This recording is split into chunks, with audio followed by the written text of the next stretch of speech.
Oh yes, legends. How's everybody doing? Hope you're doing fantastic. Let's analyze the situation here. It just continues to drop. Let's analyze here the situation for the price of Bitcoin altogether. Make sure to destroy the like button if you do enjoy the content, and let's dive in right away through the scenarios here that we have for Bitcoin. Let's go. Just going to go quickly through the comment section, say hello to the beautiful community and see what's going on. Just checking here the technicals. All good. Let's say hello to the beautiful community. Crypto Big Brains, how are you doing? Let's go. Smash up the like button on your way into the live stream. He says, Marietta, let's go. Like smashed, make an early grey tea. Absolutely. Andy's fab for the live stream. Beth Maria Vallejos, much love to you. Monte Carlo, hello. Andy on fire, market underwater. Yes, it is. It is very much rolling over. Are we going to get a bounce? Will we continue going lower? The structure here on the lower time frame just continues, small little reactions, but there is an issue here. We got too many people wanting to long. And of course, as we do see this on the CVD, we are creating insane amount of higher highs on the CVD throughout the last few hours. And that is not helping the price, of course, to get a bounce. Too many longs entering the market, guys. And we do not want people longing the lows, of course, because that's just going to make the price continue the downtrend. Let's go right away through the comment section, say hello to the wonderful community, and we'll break down a little bit of the patterns, the levels. We did not hold. We did get a little reaction from this low, more bearish CVD divergence, and just claiming the lows and claiming the lows. So it's not looking too interesting, of course, for that bounce at this moment, guys. It is very weak downtrend price action, and we're just not holding here any support levels. Okay, we're going to go through the different scenarios. So we did lose that point of control, not with a huge amount of volume, but it's just rolling over here very nicely to the downside, as we can see that point of control of this range that is just moving lower, guys. Okay, as we can see right over here on the price of Bitcoin. So let's see if we do. Not very interesting here at the moment, unless you're getting into little scalp shorts, of course, on the bounces with those bearish CVD divergence, just to claim the local lows. We'll be talking about the most important levels on the higher time frame, lower time frame, and look at the different scenarios. Of course, do we have danger of this being multiple 1-2s just building up and really just waiting for a big crash here to the downside to finally sweep up that huge amount of liquidity? Of course, we filled the gap, got a little reaction on the gap fill, but it's just rolling over. Too many long positions entering the market, as we can see here on the data, which is just making the price even weaker and weaker. Okay, huge stack liquidity still to the downside, as we can see here, 89, 88, and it kind of wants to look corrective, but the price is just really weak, right? You might think this is only a correction from the uptrend that we had last week. It's looking quite weak. All right, there's lots of longs entering here throughout the last few hours, last couple of days, and it's just making it weak. And we just want to be a little bit cautious, of course, on the potential of multiple 1-2s and get the breakdown. Okay, not the most beautiful structure that we have here, unfortunately, but we can go through a few scenarios and a few levels here on the stream. If you like that idea, destroy the like button, and let's go through the comment section. Mariela, much love to you. Voy a Barcelona en verano. Let's go, Mariela, going to Barcelona. Let's go. Saying avísame. Very cool to see the community making friends here. Hello, guys. Andy, can we consider a long attempt if BTC does an SFP of the last swing low at 89.3 today? That is something that we want to talk about, of course. The swing low at 89.3. It is an interesting pivot. If we do have some interesting Fibonacci levels from the lows to the highs, we can definitely consider some scalps on the long side. Jumping into shorts is getting very challenging here. Very challenging, of course. We do know that the price could form a larger reversal eventually after this downtrend that we've had in the last few days. So shorts become challenging on the bounces. We're leaving VWAP very much behind on these movements to the downside. VWAP has been tested yesterday, basically early this morning. So VWAP providing that resistance, as we can see. A bit challenging, right? Small little movements to the lows for these scalp shorts on the lower highs. It's still very, very weak and very, very downtrending. If we get a volatile move to the downside, we want to be a little bit cautious just in case we do get that wave 3, right? It doesn't sound very good. It doesn't look very good because this is a very large second wave 1. But yeah, basically, if this were to be multiple 1-2s to the downside, it just doesn't look nice how it started. How it started doesn't look nice, but the price is weak. You're getting lots of longs entering here, and that is not helping. That is even stacking more liquidity to the downside, unfortunately, as we can see on the heat map. And once this liquidity starts catching, it's just sweeping up the lows again and again.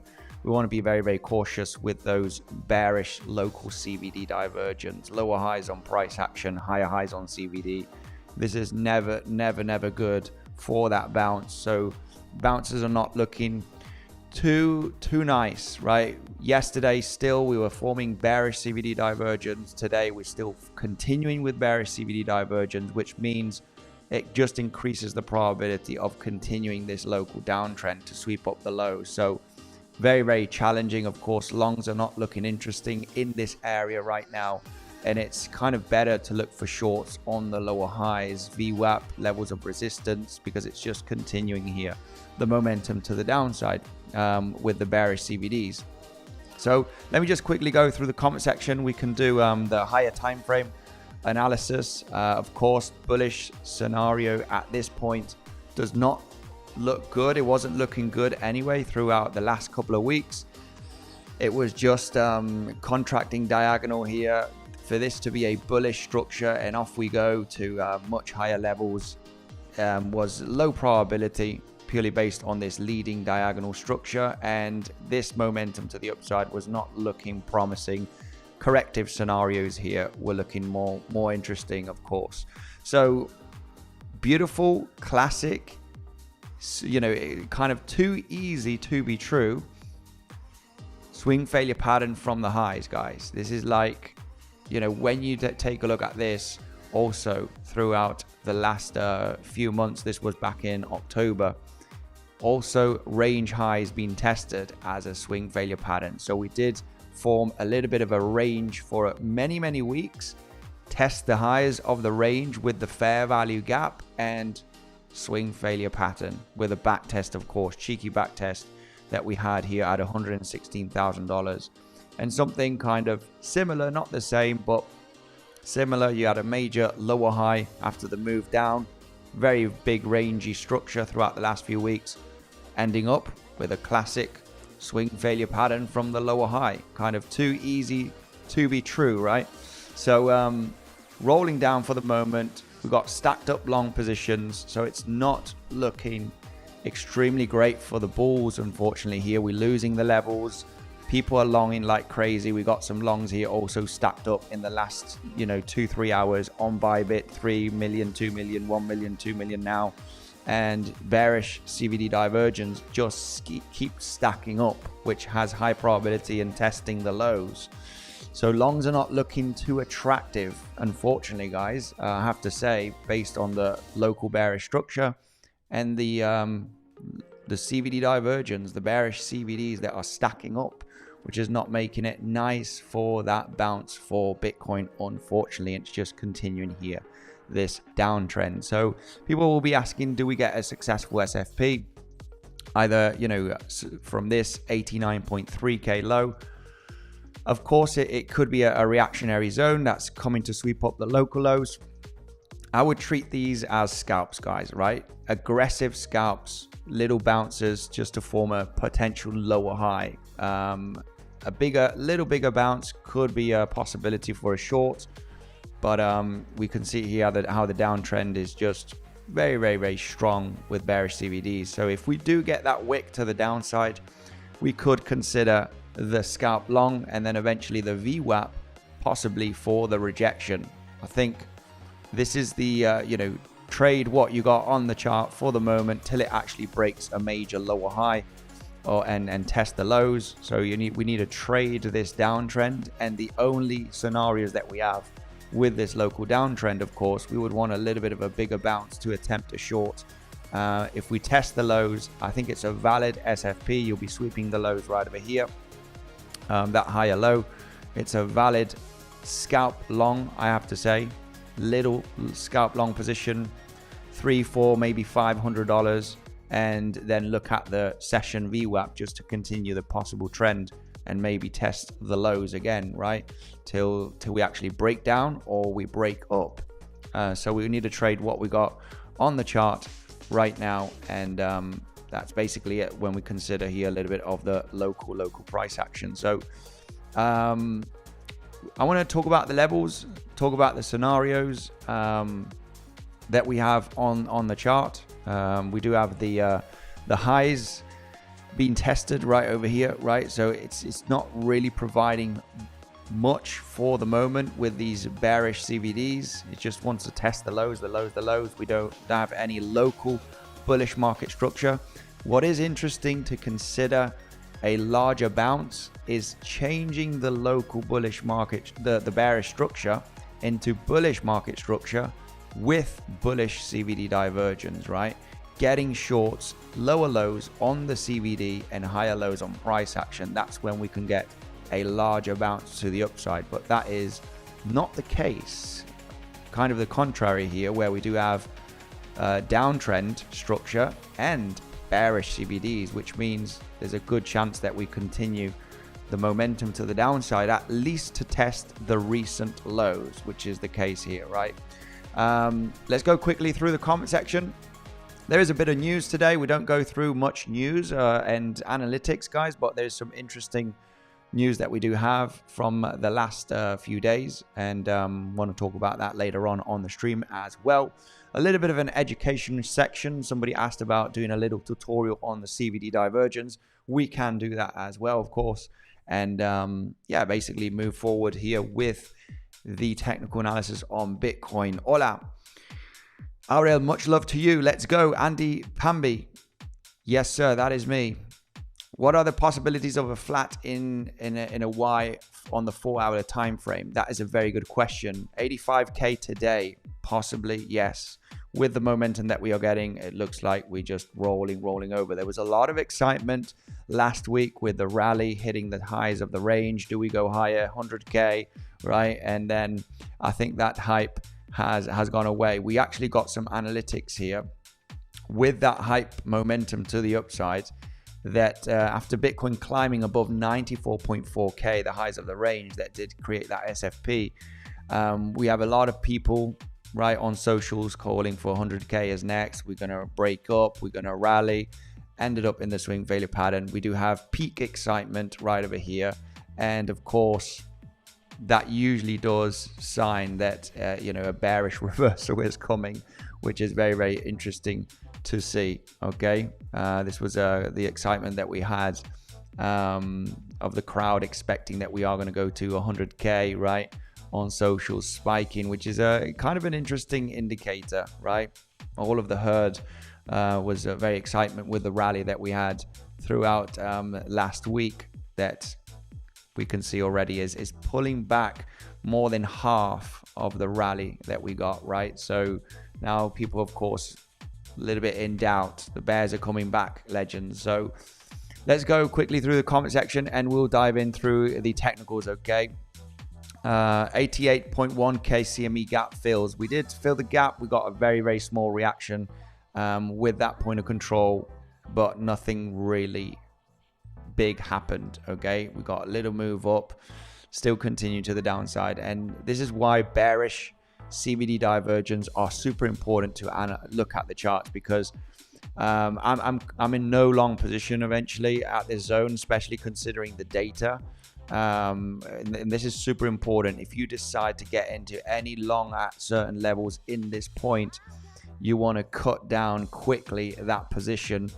based on the data that we have, which is the CVD and the amount of longs that are entering the market. This is never a good sign if you see longs piling up here and bearish CVD divergence, if you do expect a level to bounce. So data, of course, about the long positions entering in this zone is super important to really say, you know what, this is not really the long level that I want in this area, which you're likely going to test out the lows. So testing out the lows is kind of the next scenario, which is probably going to happen here throughout the next coming seconds. So a test of the low. Would I treat this low right over here as a potential SFP? We want to be a little bit cautious because it could get that breakdown on that wave 3. Let's take a look here quickly at some possible fib levels. We're just testing that low, breaking the low, guys, as expected. Just bearish CVD divergence piling up here was not a great deal. Yeah, golden pocket from this pivot low, got a little bit of a reaction. The golden pocket from this pivot low, it's just rolling over here and testing the lows at the moment. Yeah, no major fib levels. We broke the point of control of the range. 382 is going to be tested, so there could be maybe a reaction at the 382 with that higher low. We got the low from the range, okay, at 80.5k with the highs. 382 could get a little reaction bounce because it is also with that major higher low that we had from last week, right? There is a little higher low right there, which is in confluence with the 382. It could be a cheeky quick scalp bounce, at least maybe to the VWAP possibly. We want to be aware, we want to maintain that pivot level. When we do take a look at the value zone, an interesting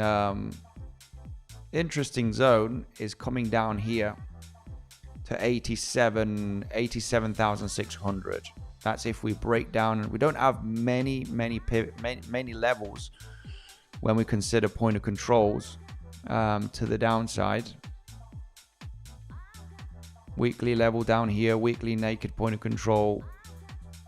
Not extreme amount of levels here, unfortunately. To the downside, there's a little bit of a gap of no volume, and of course the biggest amount of volume is coming down here at 87.6k, where we have weekly naked point of control, monthly point of control, which is basically this high volume node. Would be a little bit cautious on that empty gap that we do have here. It is a bit of an empty gap. So we want to be a little bit aware here with the price moving down for any longs. You could get maybe a little scalp long at this higher low right there, which is with the 382 Fibonacci from the lows of the range, right, to the highs of the range. 382 is coming down where we have that higher low. Could get a quick little bounce reaction. Would be nice to be tested, if I'm honest with you here. But yeah, price taking out the lows. This was very much expected based on the price action that we were developing here today. We're getting very close to hit that low, okay, right over here with these movements to the downside. Lower highs with bearish CVDs is never a good sign to get into any long position, and very likely sweep up the lows, which is currently what is happening right now. I would like to see a bit of a volatile move here to the downside to hit this 382 and this higher low, and could get a little bounce and then another lower high. It's very possible, of course, but it would be an attempt. Could be an attempt. This is a crucial zone where the price could literally slice through. Okay, we want to be very cautious with longs at this moment, because it is true that we could be stacking up multiple 1-2s here where we're just waiting for a big nuke down. Okay, I know the structure doesn't look great, and this is the problem right now, where there's a lot of people that are going to expect this being a correction, right? This being possibly a corrective move from this rally. And I have to say, this downtrend is pretty heavy, and the most bearish case scenario, even though it's not the most beautiful, but as we do get long stacked up is multiple 1-2s, right? And it just doesn't look like it. It looks like it's going to be a channel. It looks like it's going to be a bull flag, right, if you wish. But the reality is that it's not looking great. And this is a moment that you can really nuke down based on that third wave. If this is multiple 1-2s, the move down could be pretty damn aggressive. Okay, so want to be extremely cautious here with this price action for any long positions. And getting into these local bounces, of course, the VWAP is the best option. We did test the VWAP here early this morning, and you're obviously if you're looking in to get into shorts on the downtrend here for a scalp, if you're shorting the VWAP is the best option if you get a bigger bounce. Yeah, basically would have been the best option. So we just gently tap that low, gently tap the 382 Fibonacci from the lows of the range. Didn't quite sweep up that higher low right there. We didn't quite sweep the low.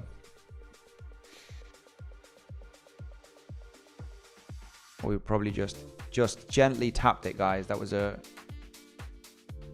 Let me just double check here.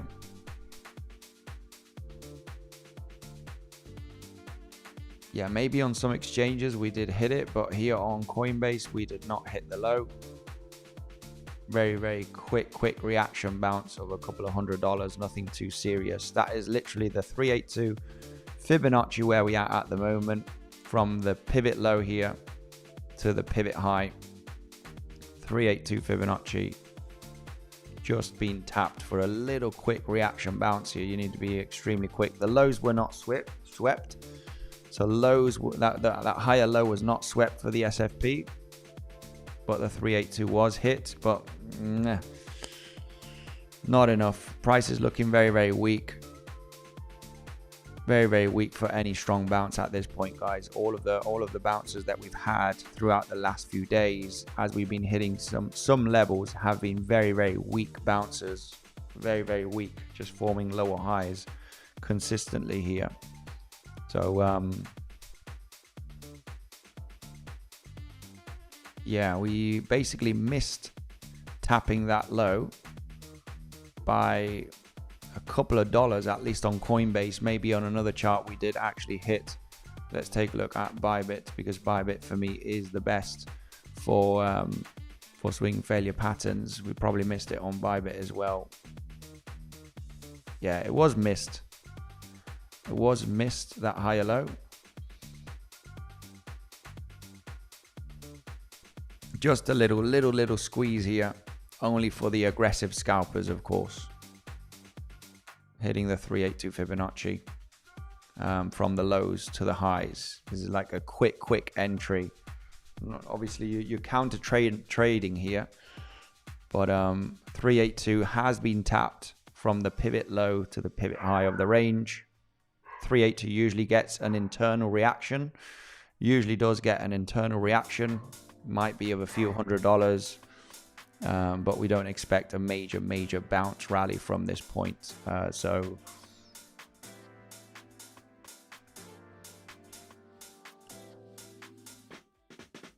this point of control can be taken out of the chart. That's been already crossed.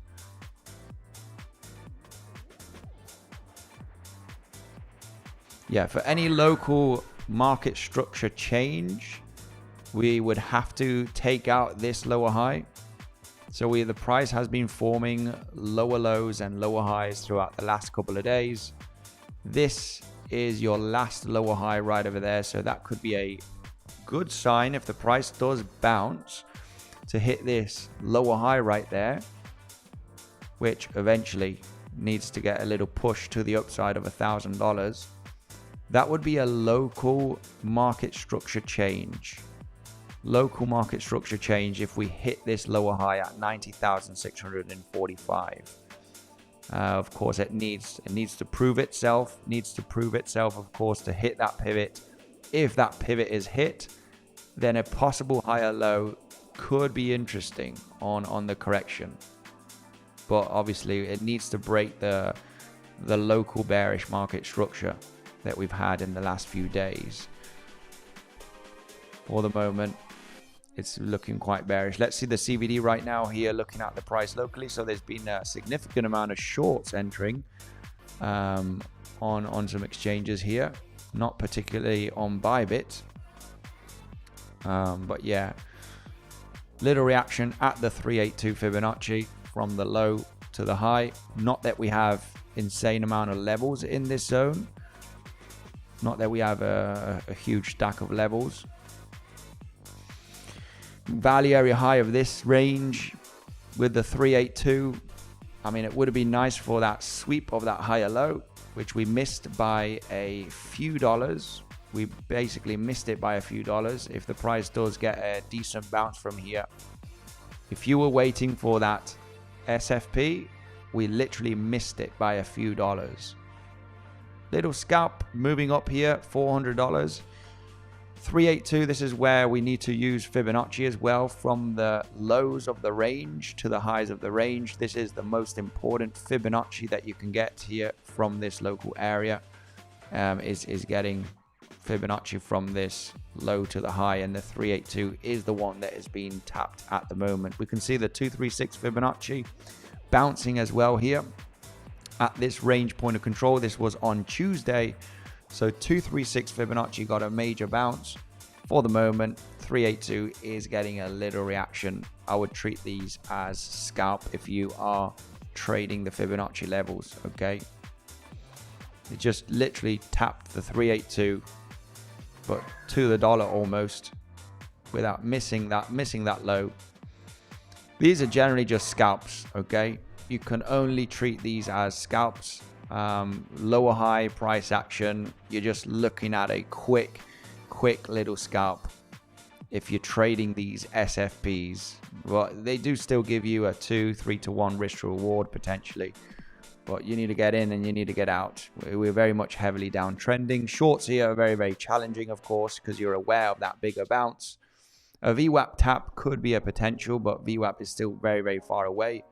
I think shorting these little bounces are definitely very, very challenging. Very, very challenging to get into a short here, because you're literally targeting the lows and you know that the lows are getting these bounces.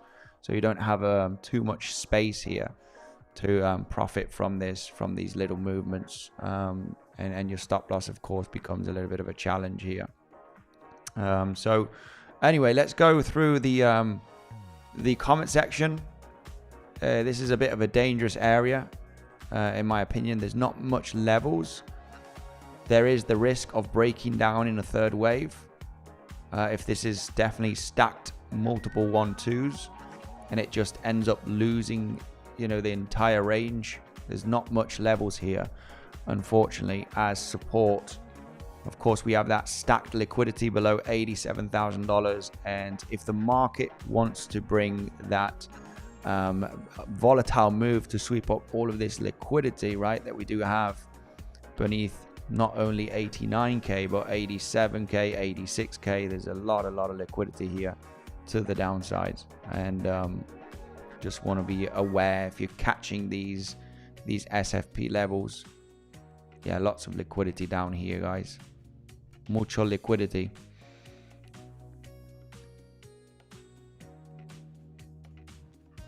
It is a breakdown zone area. Very, very much. This is where we have $87,000. It's kind of interesting. This is without a doubt a zone for a possible reaction bounce. The value area low. This is really a zone that I would be extremely aware of. There's not many levels. Volume starts increasing in this area. We got the higher low support. So if we were to come down here, higher low trend line, right, to add something on the chart, so get that kind of fake out of the higher low support trend. If that were to be the case, if we were to get a volatile move down at some point, sweeping up these lows with the value area low, this is looking at the Bybit charts, kind of that fake out of the trend here and the value area low for a pretty nice instant bounce. This would be a bounce of a couple of $1,000 at least if it were to come down below 86.5. This is such a nice sweep the lows, sweep the liquidity, and get a significant bounce. So this is a zone, a little bit of danger. We don't have much levels on the chart, unfortunately, in that area. We don't have much in between 87.5 and 89k. It's a little bit of an empty gap. When we consider Fibonacci as well from any of the pivot higher lows, we're literally at the golden pocket right now from the lows as well. From the lows of this range to the highs, it's golden pocket, 61865 Fibonacci, and from this low to this high, it is the 382. So there is a little bit of Fibonacci support here, which is also with the highs of this range. You can get the value area high of this range as well. We had a major boring range from the 14th of December till the 2nd of January. Very long boring range throughout the holidays. And of course we do have the value area high here. Value area high, highs of the range, golden pocket from this movement is literally where we are at the moment. 382 Fibonacci from this low to the highs of the range on the higher time frame. Not massive support, but the price is, just dancing around in this area. So it's getting reactions. It is getting reactions, but it's not one of those levels that, I would say, guys, this is going to be a higher low. We're going to absolutely move up here in a massive rally. Of course, it can, but, just not confident based on the support and based on the bearish CVD divergence. Price is looking very weak, and it just doesn't look promising to believe any swing longs would be successful here. So these levels should be treated as scalps if you're getting into these touches of 382 Fibonacci or a higher low, because the danger here of dropping is very high. It is quite high at this moment with the bearish CVD divergence being developed. Okay, so let's zoom in here.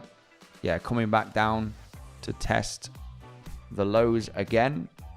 As we can see, very little bounce. Coming to test the lows. I have to say it's kind of interesting, because you want to kind of join the trend, right? You want to join any bounce just to at least test the lows. These are definitely challenging scalp shorts on the lower highs. Very shallow lower highs, but the possibilities here of just continuing the downtrend is very high as well with those bearish CVD divergence. So longs still entering here, as we can see on Bybit. 2 million at the top here, 1 million, 1 million. You do have some longs still piling up, as we can see, which is just making the price even weaker. So any long levels here should be treated as quick scalps. Only quick scalps. In and out if you're looking for these SFPs. Of course, getting into the longs here, into the shorts is very challenging, right? It is challenging. We just gently swept that low. Gently swept that low right now. Yeah, it doesn't look extremely promising for the bounce, I have to say. It doesn't look promising for the bounce. Kind of looks like this is the kind of price action that looks like it just wants to break. It just wants to break down.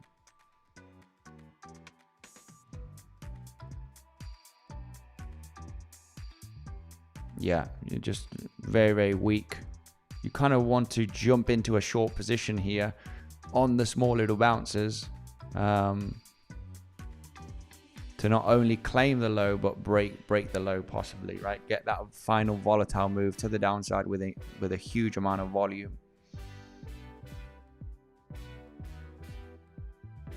Jumping into shorts on the lower highs.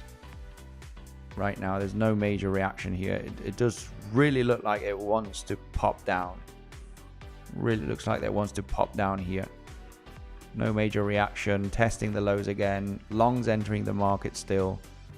On Bybit, we can see here. Longs are entering, guys. And that's what's creating the liquidity to the downside. Even more liquidity. So, not looking too promising for a successful bounce here.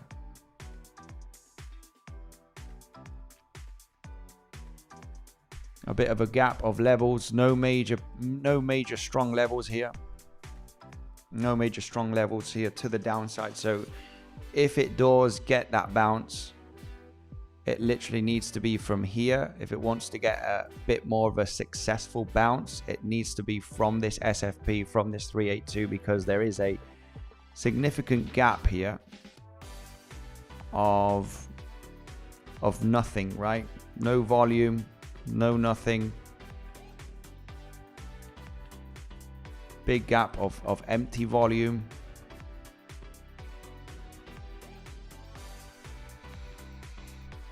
Trying to SFP right now from that level.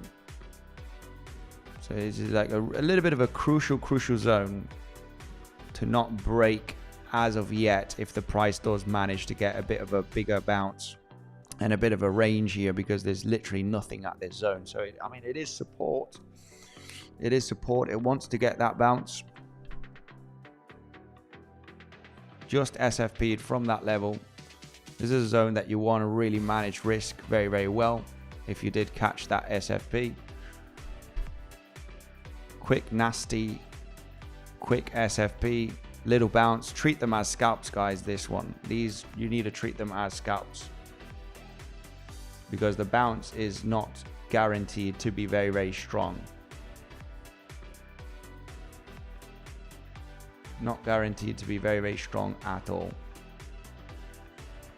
So these little bounces should be treated as scalps.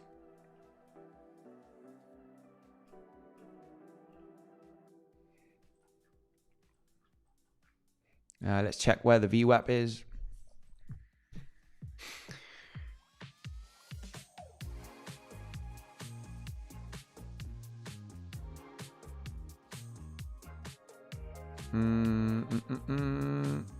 So lows being claimed again based on the bearish CVDs.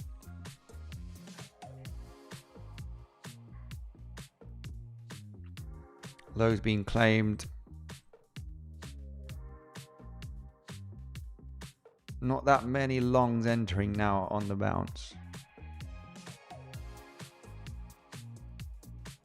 Yeah, anybody that tried to attempt that SFP should be aware that you want to be very, very defensive with that long. Okay, this is not the kind of zone where you want to get into this type of long position where you have a very far away stop loss. You know, considering all of the liquidity that you have in this zone and no support in this area, your stop needs to be like this, right? It needs to be, if you're catching that SFP, you know, for a possible larger bounce or maybe a smaller bounce, your stop loss needs to be a magnet in your butt if you're looking for this long position, and just be defensive.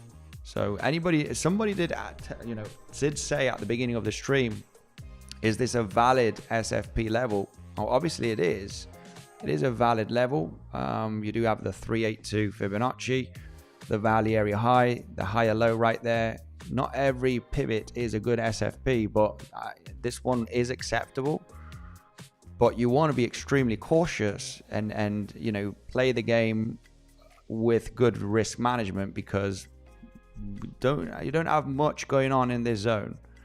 There's not much going on here in this area. So yeah, treat them as scalps, guys. There's not much here. This is not the kind of area that I would say I'm just gonna long stop losses like really far away. We're gonna hit the highs again here in the next coming days. It's just market structure does need a change. If you're getting here into the entry, you take it as a scalp and you leave some open with your position protected, and that's it, right? And you attempt maybe a local change of structure that could happen. I mean, The real change of structure happens at 90,650. That's the real change of structure, because that's the last lower high. So maybe the VWAP is going to be tapped, and the VWAP is going to provide the next lower high here. So let's see how the VWAP does react. You want a reaction at the VWAP. It could be tapped now in the next coming minutes, and maybe the VWAP could be a possible entry point for a lower high. If the VWAP is hit and we do manage to bounce, it could be an interesting rally that could maybe happen here throughout the next coming hours. But just because that would be the break of structure of this very solid downtrend, which we haven't got the break of structure yet, right? Whoever attempted that SFP, it is up $600-700. You know, you want to collect some profits, you want to leave some open. We could go to higher prices. We could break the downtrend structure. That would be a good sign, just to get a larger bounce, and then we'll go from there. Well, you don't want to play around here with adding to longs and none of that nonsense. Let's see. A VWAP tap is preferred. We did get one early this morning.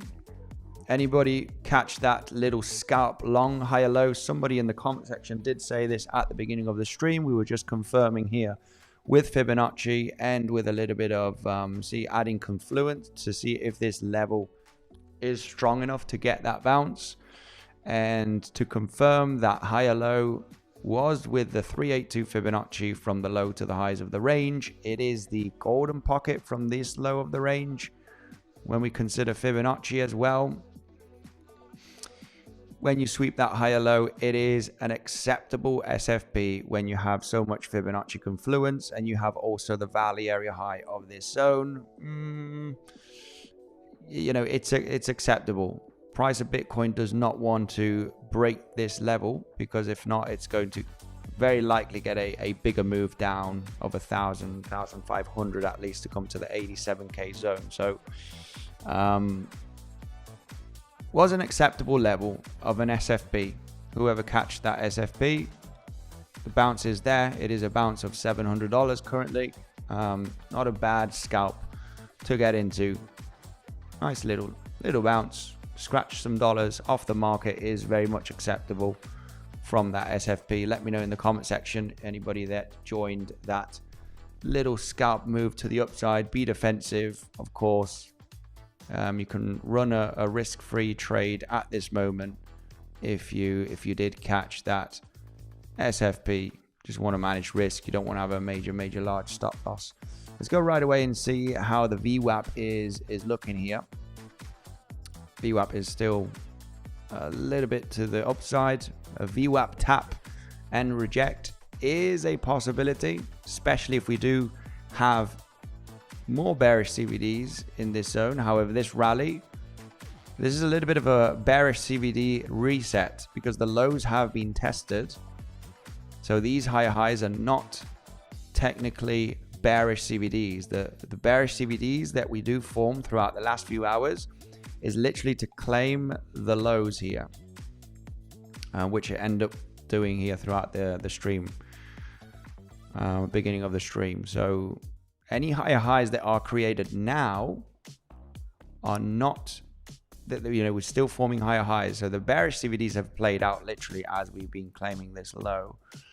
Some small higher highs here are not that well welcomed as bearish CVD divergence. Guys, just a quick reminder here. We do have VWAP. Where's the VWAP? Would be nice to see that stretch of the VWAP. Maybe consider a scalp short, also hedging against any long positions that has been taken. Just a little quick reminder here as well, guys, about the content. Muy importante. This content is for educational purposes only, is not financial advice. Any setups or scenarios that we talk about may not be guaranteed or accurate or complete. Always conduct your own research before making any financial decision. If you do take any setups that we talk about, this is a good SFP. Make sure to manage risk accordingly with your own analysis. Don't just randomly trade based on someone on YouTube.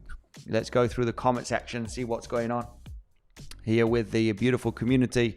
Do we get an explosion here, or do we just form a lower high, guys, and go to lower prices? Manage risk accordingly, okay, with these scalp setups. Much love to everybody. What's going on, Lost X? Sorry, I'm blocking you on DevOps live stream. I just wanted to use my mod wrench and you were the winner. Okay. Mariella blocking lots of people here for some reason. Come on, guys. Don't forget your disclaimer about this is not being financial advice. Yeah, exactly. Big disclaimer, guys. Big disclaimer. As we do know here, I always try and do it at the beginning of the stream. I just forget because we go through the content and the possible local setups. Scalp on quick. The fees ate my profit. Well, it depends. Yeah, well, it depends on the fees as well. Of course, we do have VIP 1 for all of those people on Bluffin. There is VIP 1 available for the people that sign up with the link down below. VIP 1 directly as soon as you sign up. This decreases your fees massively, guys, on VIP 1.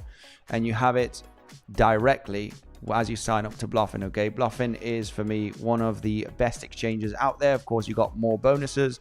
And whoever signs up with the link down below, tomorrow we're doing the official launch. I'm leaving the Telegram down below of the fusion of all of the products that we have that is going to migrate into one product only, where there's analysis every day on Bitcoin setups, scalping, education, altcoins, coaches doing altcoins as well. So that will be talked about tomorrow, guys. Bluffin is a great platform. You do have the link down below in the description for Bluffin, all right? Which is right over here, the first link, okay? And if you want low fees as well, directly, you got Velto. Velto is a decentralized platform, and you have 0.02 take a fee on Velto, guys. That is extremely low. You got a little tutorial. You can connect your ledger, MetaMask, and you have full custody of your funds as well, which is also good. It's decentralized. And check out Velto, guys. You got a little tutorial and it works absolutely wonderful. So let's go right away through little SFP, little bounce. It's just a good entry. If anybody got in, you need to scratch some profits of this without a doubt. Okay. Without a doubt, this is a danger area, not to mess around. Anybody, you know how I am with my risk management. You know how I am with my risk management. It's a little bit of a danger zone. And yes, it's acceptable for SFP. It's acceptable Fibonacci 382 and the golden pocket, right from literally the range lows that we formed throughout last week. Well, the last couple of weeks, right? It is the golden pocket. You can really say that this is lows and this is highs.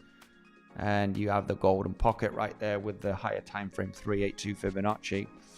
Little SFP. We did end up taking out the low, which is very valid for that sniper entry, guys. We like these sniper entries because they provide very good risk management. Very good risk management. You sniper the lows on the SFP. We didn't claim it on the first touch, but we did later on here. And that, of course, gives you, depending on how fast you are with your entry, it just gives you a good risk to reward bounce just for another lower high potentially. Might just form another lower high here, but that is already valid for a $600-700 bounce. For a good risk management trade, that SFP. It's just, you want to manage risk. You don't want to stop loss, give it a little bit of room, but you want to at least get a 2 to 3 risk to reward trade here on this scalp, on that SFP. And, obviously take 60-70% of the profits. This is very much downtrending. Leave a runner, right? Leave a runner here. VWAP still a little bit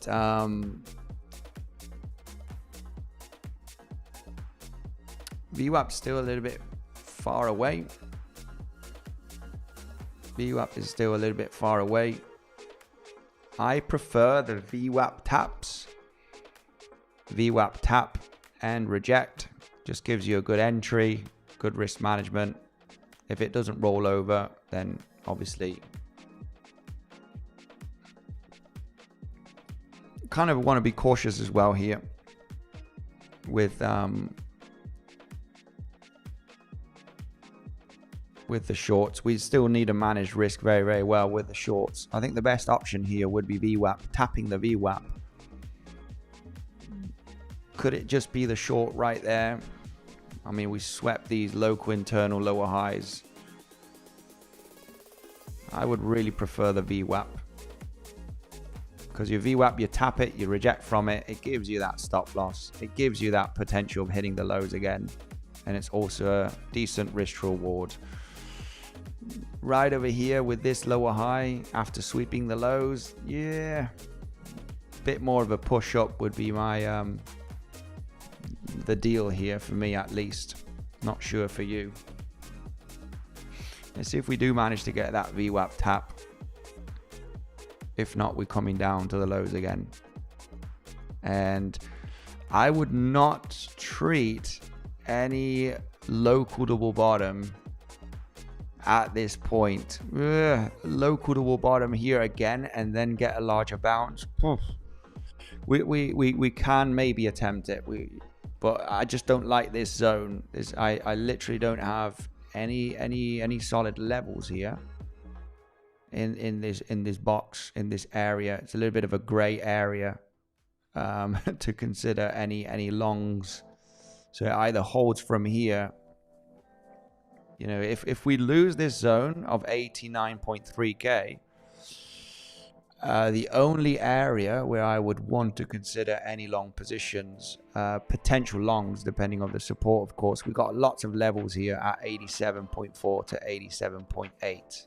There's a weekly level, there's a monthly level, there's a weekly naked point of control, which is literally the point of control that we had. Let me just explain that here on the higher time frame. Literally the point of control of this zone right over here. Wait, not this zone. Yeah, literally this area, right? All of this cluster that we had through December. So there's a weekly naked point of control here from December. A lot going on. When we do take a look at Bybit, it is the Valley area low on Bybit. But when we zoom out here,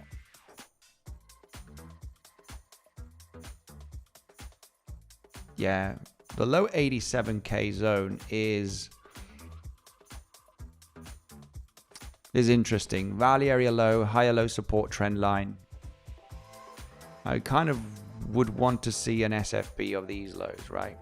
That would be kind of the sweet spot maybe for a nice bounce. Somebody was asking about the potential flat here in this structure.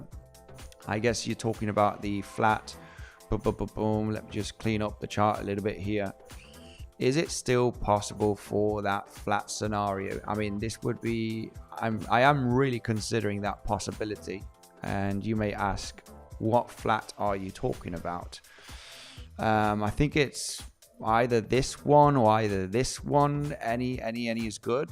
Of course, the zigzag possibility, not looking too great with this structure. We've talked about a possible zigzag move here to the upside.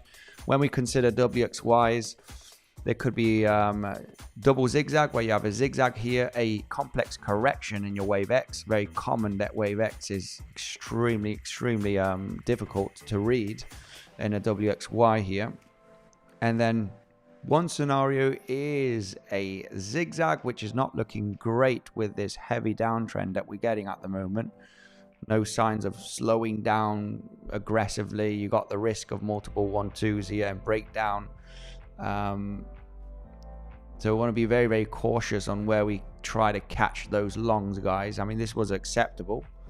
Very, very acceptable SFB. As explained, it's the 382 Fibonacci. You know, if you're going to bounce somewhere, this is probably one level to bounce. And literally getting a little reaction bounce here at the moment. But we're very, very heavily downtrending. So about the flat structure here, there is the possibility of sweeping these lows right there at 87k, and that's where we have the liquidity. There's a lot of people, I think, that are really eyeing this zone. We got another gap from Christmas Eve that needs to be filled. If I'm not mistaken, that is still a little bit to the downside. Let me just double check where that gap is from Christmas Eve. We can double check that. That's still at lower prices. Yeah, this gap, it did fill, didn't get much of a reaction bounce. There's a little gap here at 88k area, which is from Christmas Eve, well, Christmas Day basically. Oh, sorry, not my bad. This is from the 31st. A gap from the 31st. Not sure why I thought this was Christmas Day. Yeah, this is from the 1st of January. So, yeah, about that flat scenario, there is a couple of scenarios here where you have the zigzag move to the upside to finish that wave, double zigzag, right? Zigzag and W, correction and zigzag here to the upside, which is, yeah, we need to see some bullish market structure change here on the lower time frames. And somebody was pointing out, can this Y wave be a flat? Can the Y wave be a flat? And absolutely, right?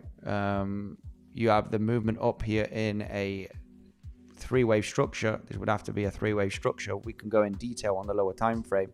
Sweep the lows and then form an impulsive move to the upside back above 95k. This is why this level is very interesting. The Y wave can be a flat in a WXY. So you have zigzag up, complex wave X, which is a WXY on its own, flat down, complex X here, and then a triangle in wave Y. Anybody that is not aware of sideways WXYs, make sure to do your homework. There's a lot of websites, a lot of free content out there. But WXYs and forming a triangle in your wave Y is something you can form a flat here in wave W, and then a zigzag in your wave X, or a complex correction zigzag in wave X, and then a triangle. This is literally a pattern that is very much countable in this area, which is, you know, very much countable here, as explained, where you do have a flat right over here, right? Then you have the complex wave X, and then you have a triangle here. You have 5 waves here to form a little triangle, and then you got this movement, which is an independent wave, which now the idea is, okay, what do we form? Do we form a zigzag up here to finish wave Y? Do we form a flat, which is coming down to sweep the lows and then move up? This would be a very, very interesting move, because you're literally coming down to sweep up that liquidity. And this is, it's just very, very, very, very nice to consider a swing long position back to the highs of the range. This is a very, very interesting zone after sweeping all of that liquidity to the downside, to consider that bounce, right?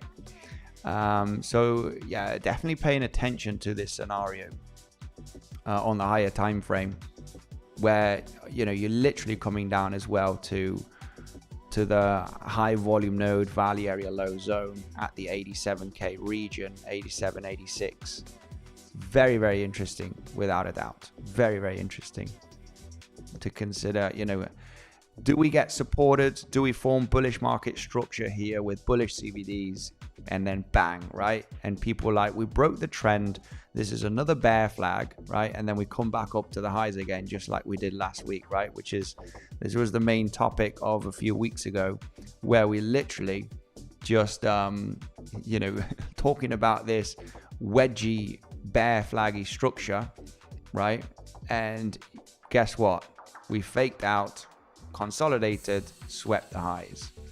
So that scenario would be looking very, very interesting, of course, where you have another trend line. You got the value area low, point of control of this entire zone, And it's just there is support down here. You got liquidity, so the fact that you're breaking down will be a very, very bearish sentiment move here, breaking down the trend line, and a recovery from here on that flat structure, as explained, is just extremely lucrative. Forming an ABC flat here would be absolutely awesome, would be insane. So it just becomes a very interesting area to consider longs after sweeping up that liquidity. This would be a swing trade idea. Of course, you need the stop. You need some bullish price action here, structure with some bullish CVDs, and consider that recovery. There's going to be a lot of eyes watching this being bearish, breaking the trend line. Yeah, it's an interesting scenario here on the higher time frame, that is for sure. Anyway, let's go through the comment section right away, and let's take a look at the lower time frame. We are getting a little bit more of a bounce, I can see here. Coming into the VWAP, we are tapping the VWAP at the moment. VWAP is just getting tapped. VWAP is getting tapped. Currently just trading above the VWAP. Trading above the VWAP at the moment. If it does get a bit of a rejection, could consider. But yeah, bouncing. If we take out 90,600, that is the official local structure change. So we are maintaining above the VWAP. Anybody that joined that SFP, you're in a good position at the moment.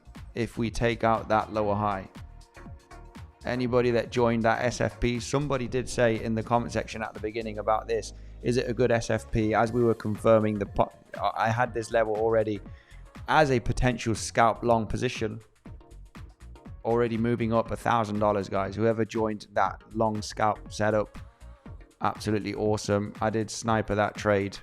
Currently above the VWAP, so VWAP does need a rejection to maybe consider a lower high here. Let's just take a look at the CVDs. There is some longs entering here a little bit. Open interest down, so probably just some shorts getting a little bit squeezed here. Late shorts entering the market.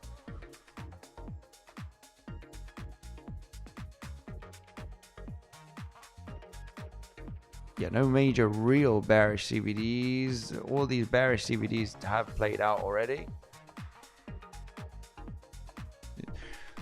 This could be interesting. This could be interesting level. I would consider maybe the short if we do reject at the VWAP, just to come back down, maybe to roll, because this is the official lower high is this one. This would still be a lower high because you didn't form lower lows right there. So that's your lower low. So that's your lower high here. So let's see how this VWAP does react. I would not want to see the price push up much higher to consider this scalp short. Currently literally just trading on top of the VWAP here. On Bybit it is slightly, oh no, this is the CME, sorry. This is the CME, not Bybit. It is trading above the VWAP.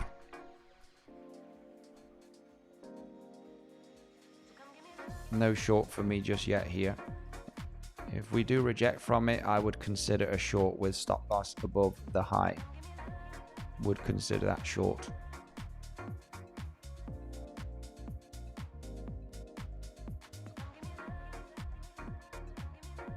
If anybody took that SFP of the lows, you know the deal. I'm not here to babysit. This position should be protected. Significant profits being taken, and let's see if we do reject from this pivot. VWAP. We are trading above it. Let me go quickly through the comment section.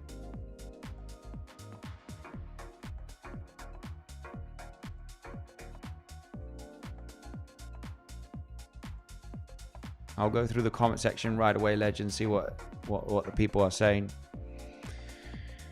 Remember to be defensive and proper risk management. That's the name of the game, Mariela. Much love to you. Much love to you. VWAP testing. VWAP is testing, but we're kind of trading above the VWAP. It is above the VWAP. I want to see a bit of a price action beneath the VWAP to consider the shorts. If you're trading above it,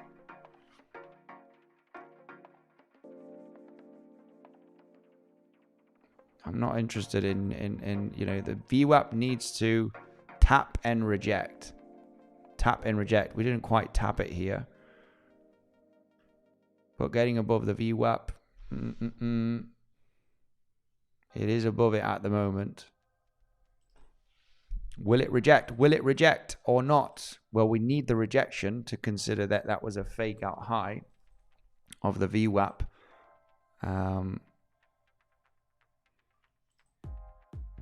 But yeah, we want to be also cautious with the shorts. I wouldn't go too crazy here with stop as well if it does reject from the VWAP.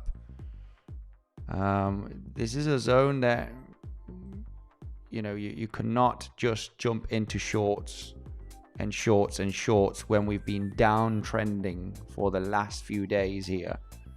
Couple of days. It's like, you know, there is going to be a moment where the price gets a larger relief. Don't get caught shorting here at the lows when we've been downtrending for such a long time. Well, long time. This is the 5-minute chart, but for the last few days, you just want to be aware of that bigger relief here to the upside. We are trading above the VWAP, so there's no shorts to be taken here. At least for me anyway. If you have a reason, then you can take it. Well, you do you, I'll do me. But yeah, no VWAP rejection for the moment. We're just testing this lower high, and if we do take out this lower high, it's officially the break of downtrend structure. Testing 90,650 is officially the last lower high that we have, because this is your last lower low, this is your last lower high. Little bit of an SFP here from this. So yeah, if bears want to still win the battle here locally, it should reject from this zone. Little bit of a cheeky SFP. Not a fan of this SFP right there. Currently trading above the VWAP.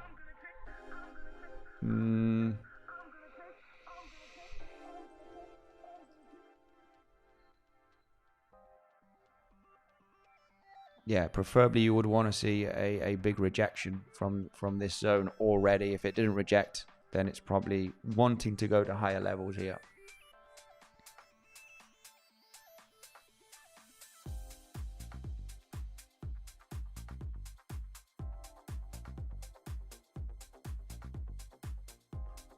Yeah, if we take out this lower high, the price could get a bigger relief.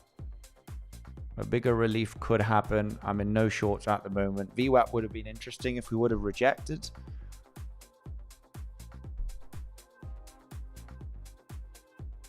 Let me know. Just put the chart here just to eye the chart with the as I go through the comment section. Mariela, much love to you. Bears are active. FEG doing its job. Bears are active. Yes, Ash, very much. Hey Andy, does cross margin work? I always used isolated. Cross margin works perfectly. The only thing about cross margin is that you need to set your stop losses, because if you have a volatile move, well, it depends, you know, it really depends. If you're using 1% or 2%, 1 to 2% of margin, your liquidation is going to be miles away. You're likely not going to get liquidated if you're using the proper risk management. But I isolated, cross margin, both are good. It doesn't really matter. Just manage risk, have stop losses. Wants to squeeze out here.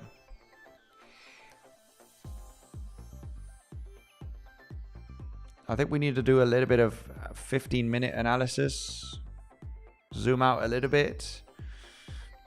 Not a fan of shorting at this moment above the VWAP. I was considering VWAP, tap rejection, and on the rejection consider the short, but we didn't quite reject from the VWAP. We stayed above here pretty successfully. If the bears want to continue this downtrend that we formed in the last couple of days, they need to defend this lower high.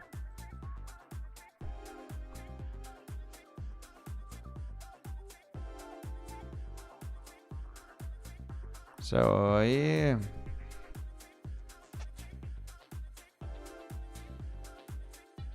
it is reacting, but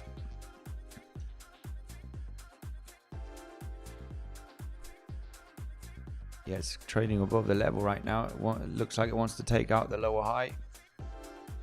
It wants to attempt it. Let's take a look at CVD. Oof, a bit cheeky here.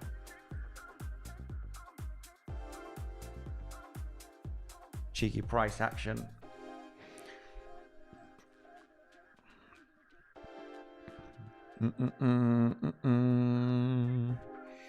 Only problem at this moment with CVD is that we cannot rely massively with the CVD, so it kind of wants to reject here. But yeah,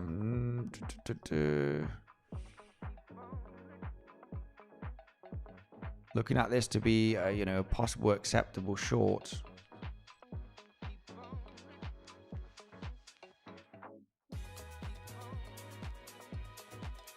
Kind of wants to SFB, kind of wants to, but it's not doing so.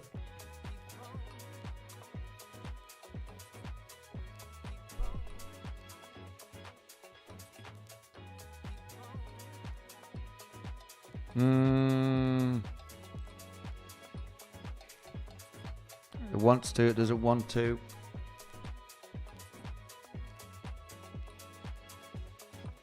This would, the bearish structure would still pretty much be intact. I would say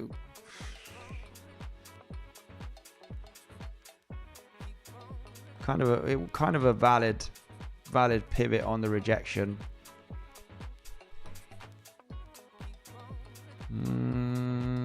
It's the bear's chance here to continue the battle, that is for sure. Continue the downtrend. You do not want that last lower high to be taken, because then the bulls have a chance to continue here a little bit, a larger range, a larger bounce. If the bears do want to maintain this downtrend structure, they want to defend that last lower high at 90,600. The moment you take out that high, the possibility of a larger bounce or even a larger range and the downtrend that we formed in the last few days is for the first time, right, in the last 48 hours activated. If that lower high is taken, I think the possibilities of getting a larger bounce or at least continuing a larger range is very much the name of the game. That's like the confirmation level. Kind of wanted to SFP here, but it's not wanting to. Wanting, not wanting.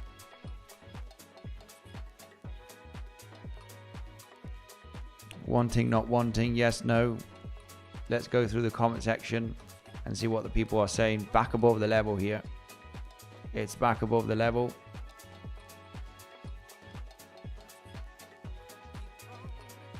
Usually you want to see these rejections succeed nicely in a matter of a few minutes.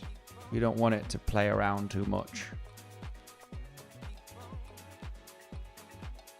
Let's go through the comment section, see what the people are saying. It's Thursday. Yes, it is. Meme Cat, much love to you. We are going to 91k. It's interesting how, well, 91k is not too far away, right, from where we are at the moment. Little rejection from the 200 moving average, I guess. It's going to 91k, says Mattis. Mattis, confident in going to 91k. Do you see any buyer's absorption? Oh, we got some shorts entering here on Bybit. Oh, this is actually good to get that momentum to the upside. We got a few shorts entering here at the highs, trying to defend that local bearish market structure. This is actually forming bullish CVD divergence as we speak, at least to take out the local highs, which we just gently did. So we can see those lows created here on the CVD on Bybit. And yeah, but this is obviously, you don't want to see shorts entering here, because that would only give a little bit of more fuel to the upside. We did not SFP so far successfully from those highs. We are trading above the level. You really want to trade beneath the level and not form bearish CVD divergence, which is the case right now. You got lower lows on the CVD, higher lows on price action. So it has the potential of breaking out here, steaming the momentum to the upside. Local highs have been tested. More shorts entering at the moment. Yeah, we've got shorts entering here at the highs.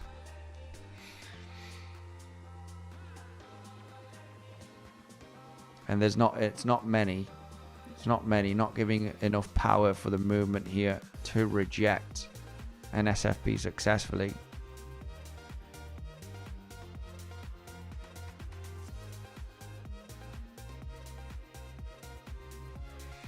Interesante.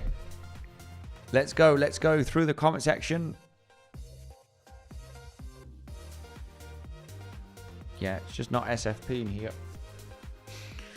Not SFPing from the highs at the moment.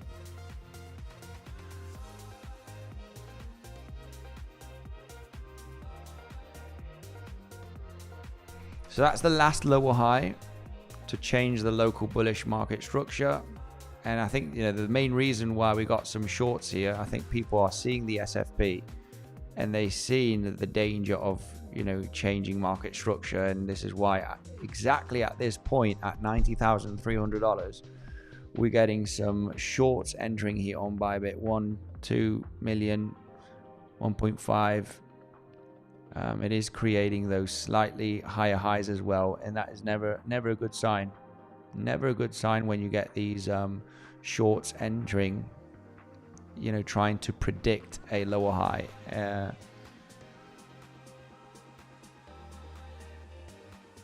Yeah, not SFPing successfully from this pivot anyway.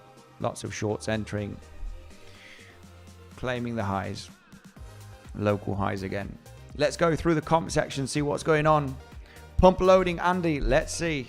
In the long, the short did not SFP successfully, so not that interesting. Lots of shorts entering at the moment, this is what we want to see for a little bit of upside momentum. So we're not SFPing from that last lower high successfully. We're trading above the VWAP. VWAP did not reject. We did not reject from this level successfully as for now. And there's quite a lot of lot of shorts entering here, which it's interesting for the price to continue at least chopping the highs, which is what it's doing right now.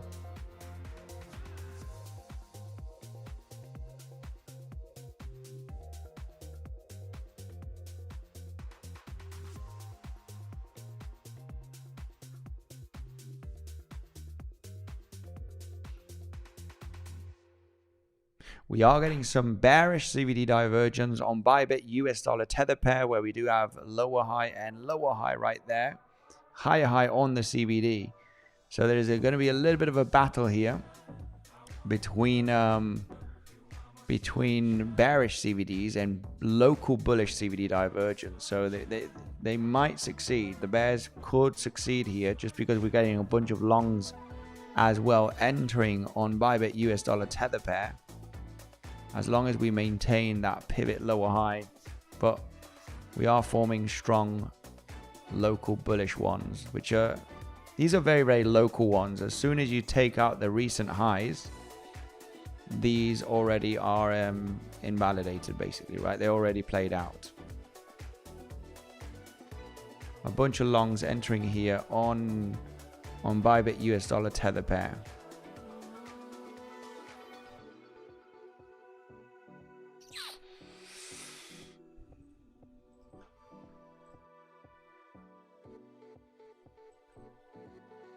It is a zone where either, you know, rejects strongly or takes out the high.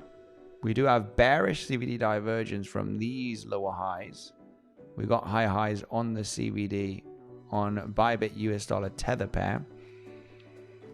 There is higher highs, as we can see right there from this pivot.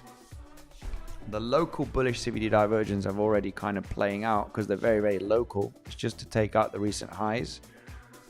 Long shorts have stopped entering at the moment. We did take out the highs again here.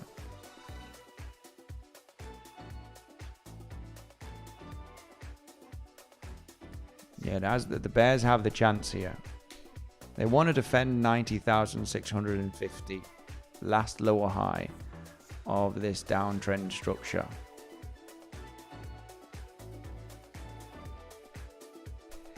Bit of a battle going on here. A little bit of a battle going on.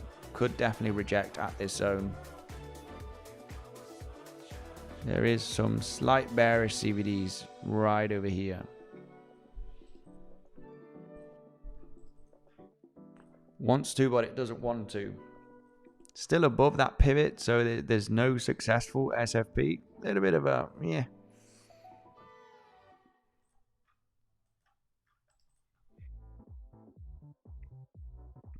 Rather maintain the long here. Let's go through the comment section, see what's going on. Hell nah, it's going up. Meme cat, massive recovery. Yeah, massive recovery on the way. Buyers stepping up. Let's see. Kind of a little bit interested in the short, but it's not quite giving me that that confidence. When you grind like this at a level, you're above the VWAP. You're getting bullish CVD divergence here. There is bearish CVDs here, but it looks like we're just so close. You're not SFPing successfully from here. And an SFP, you literally want to tap the level maybe twice and then go.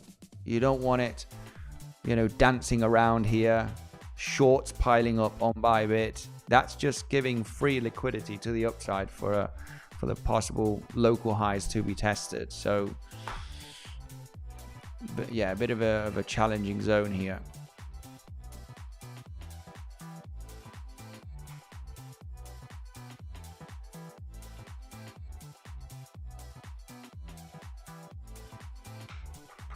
Let's go through the comment section. Meme cat saying that we're going to pump to higher levels.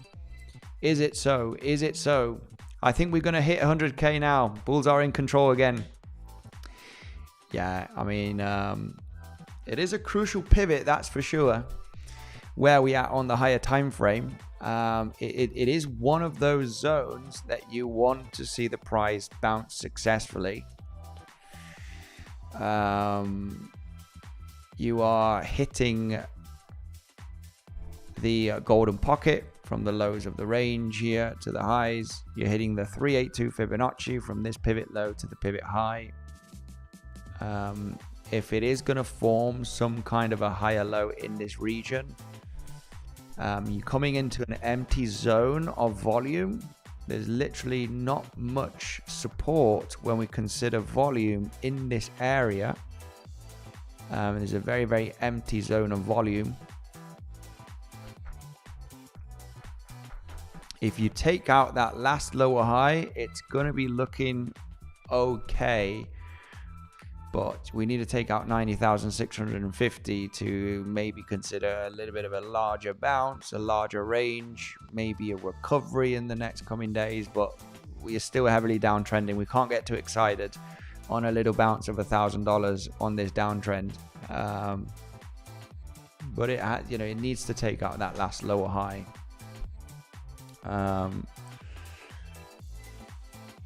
Which it can. Why not?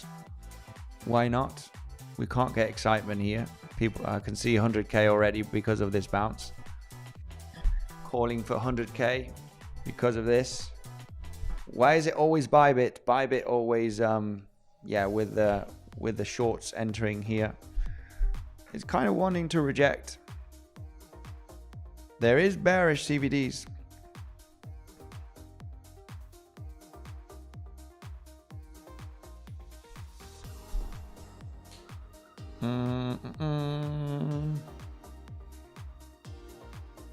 Difficult. I am not in the short, not shorting. I'm not shorting, but it is kind of failed auction. This is the last lower high of this local bearish structure. There is bearish CVDs from this pivot. Local bullish CVDs have already played out, really, because the local bullish CVDs is literally taking out these recent highs, so which have been taken with that movement. So, and we do have lower highs right there and high highs on the CVD. This does have a chance of successfully rolling over from here based on the bearish CVDs from this pivot.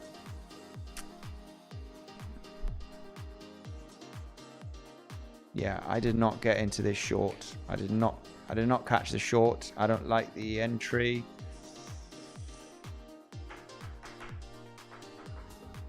Yeah, I did not get into the short. Anyway, let's go through the comment section. More shorts entering in the market. Not really. Not really here. No major local bullish CVDs at the moment. We had some very local ones here. Lower lows on CVDs, higher lows right over here, and we did take out the highs again. But right now, there's actually a little bit of longs entering, shorts here. There's nothing. CVDs is not giving us anything at the moment. We might get some bullish CVDs if we do form another low here in the white, which is other exchanges. We get some shorts entering right now and form some lower lows on CVD, at least from here, from this pivot. We already did on Bybit, maybe on other exchanges. We do form some lower lows and we form higher lows on price action, bullish CVDs on the formation. Let's see. But yeah, I haven't taken any short.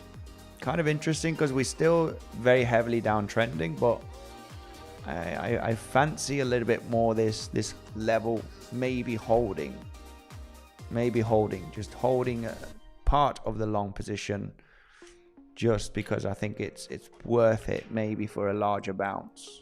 So that SFP was a good one. We're not quite SFPing successfully here, either from the VWAP, either from this pivot. I mean, it is trading beneath the pivot at the moment. There is some bearish CVDs from this pivot.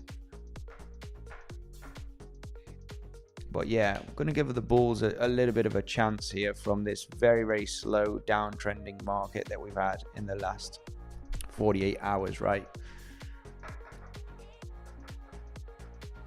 But yeah, if you think about it twice,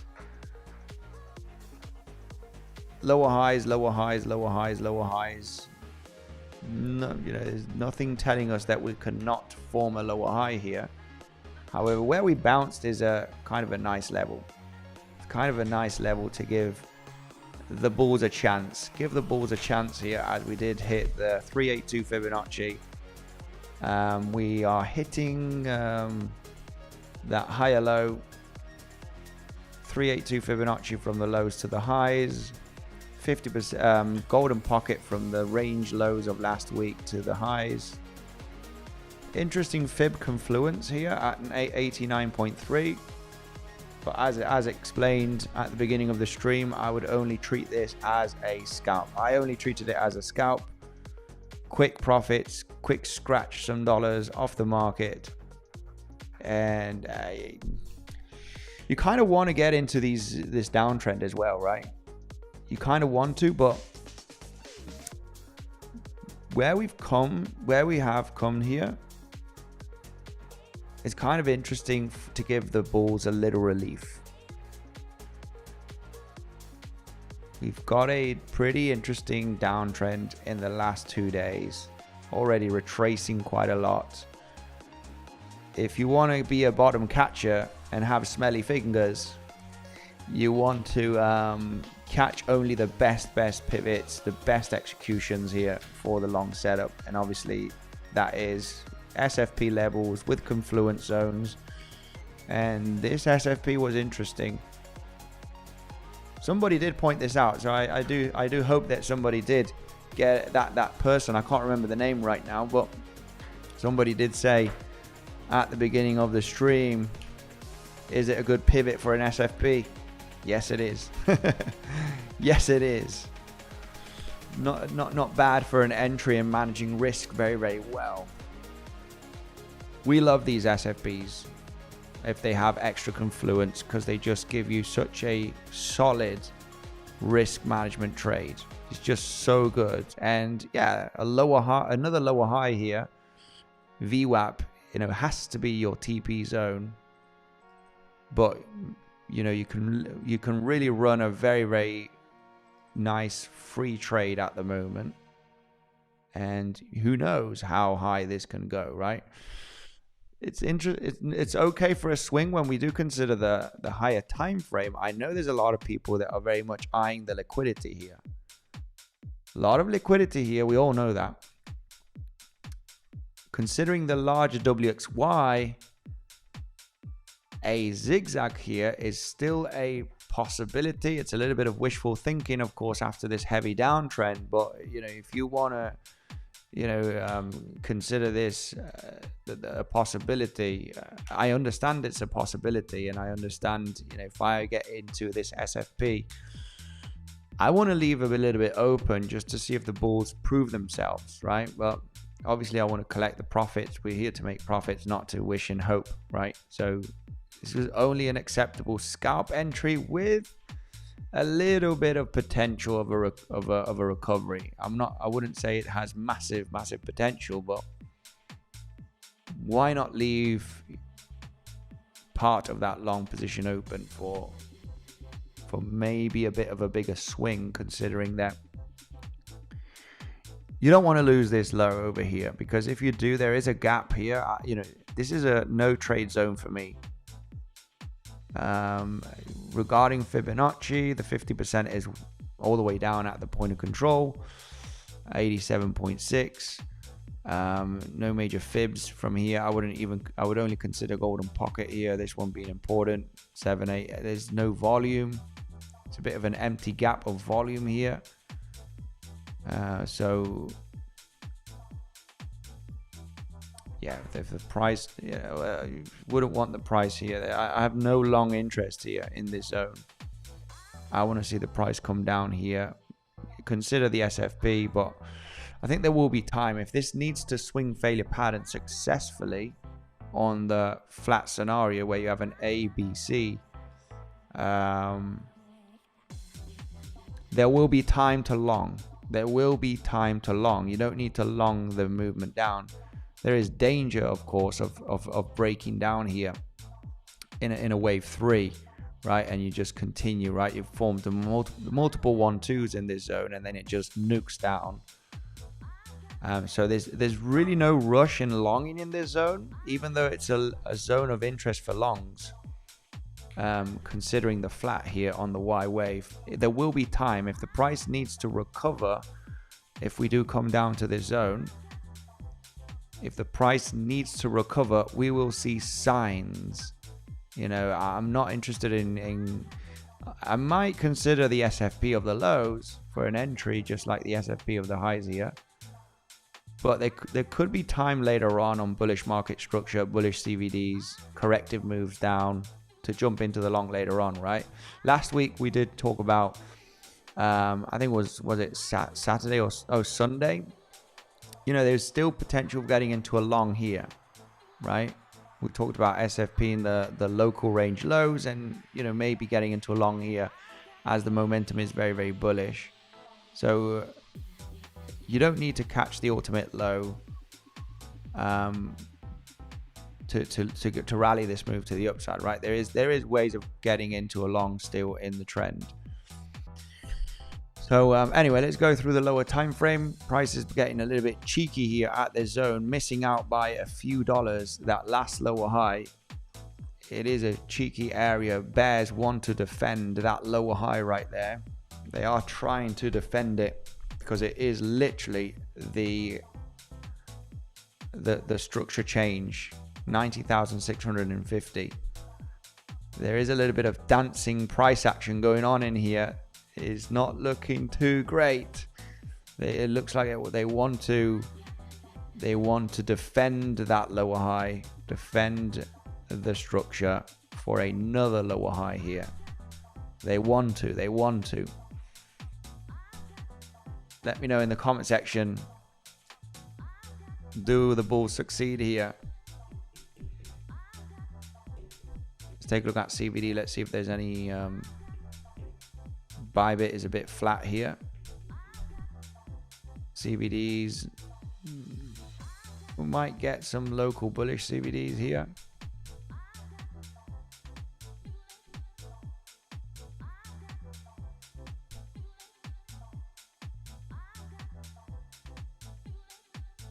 Let's go through the comment section and see what's going on.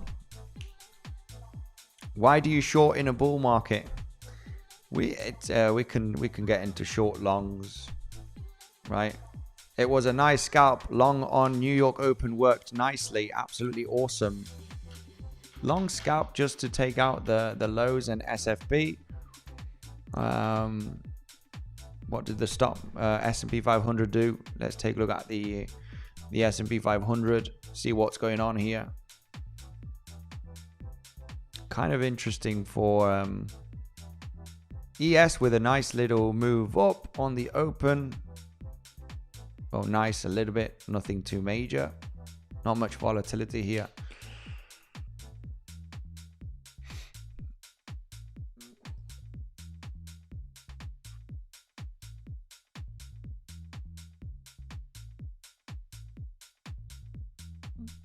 Kind of interesting here for the rejection for Bitcoin. I have not taken the short, but yeah, kind of. It is the zone where it wants to defend. What I'm feeling a bit bullish for a little bit of a larger bounce here on Bitcoin. Would want to give it a chance, that's for sure. Would want to give it a chance. Let's go through the comment section. It is one of those areas where it looks like it's gonna form a lower high. We're currently trading above the VWAP, but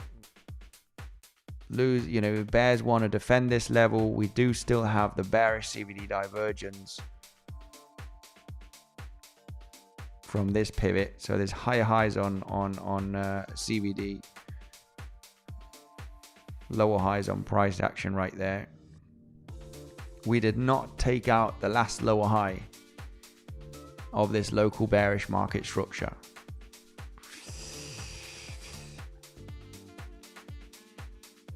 Not an easy short.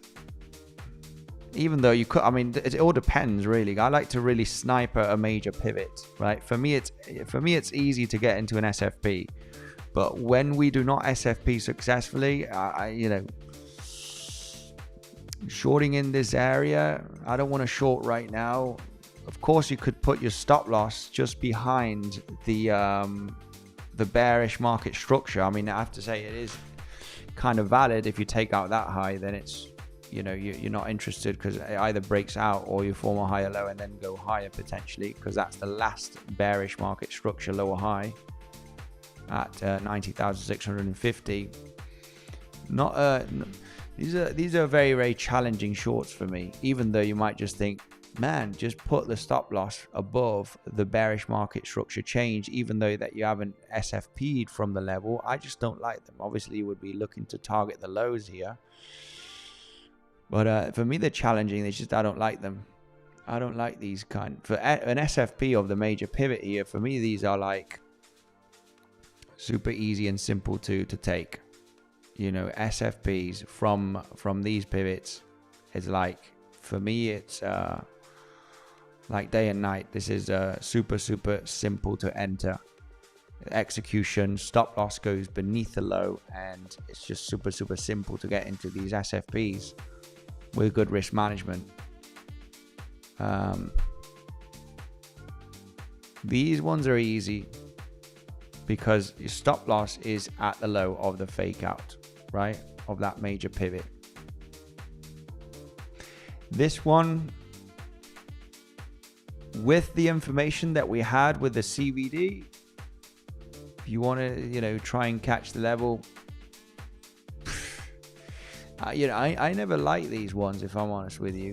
VWAP rejection, yes, I consider the VWAPs. If you tap the VWAP, get above it, then get back beneath it, it gives you that entry, right? Regardless, like this one right over here, you're targeting the lows, right? You tap the VWAP, you get beneath the VWAP, then that's your entry, and stop loss is just above as a scalp, right? To target the lows. But the VWAP did not reject here, so there's no entry on that. And yeah, if we were to roll down from this zone to the lows again, the best option if you wanted to consider catching this lower high is putting your stop loss above the bearish market structure, last lower high. I don't see any other option here for the stop loss. It's important, right? On trading setups, you need to have an invalidation always. You need to have a stop loss. But yeah, for the moment, I did not take this short. I would have to say it's a miss short, but not entering right now as we're not failing successfully. But these longs are absolutely golden. The one that we got at the beginning of the stream, SFPing from that low. So let me know, guys, anybody catch that long position? I'm in no short. I would have rather say that I missed the short position if it decides to roll over from here. We've been rolling down for quite some time now throughout the last few days, and it's an interesting support based on Fibonacci's sweep of the lows to give the chance for the bulls. Did anybody step into this SFP that we mentioned at the beginning of the stream? I think it was a very valid entry with Fibonacci confluence and VWAP testing a little bit as support. So let's go through the comment section. Mariella Party, we got the legends here. Thank you very much for joining, guys. Remember, okay, tomorrow I'm gonna do the announcement, of course, of the new community, which is a combination of the different products that we had.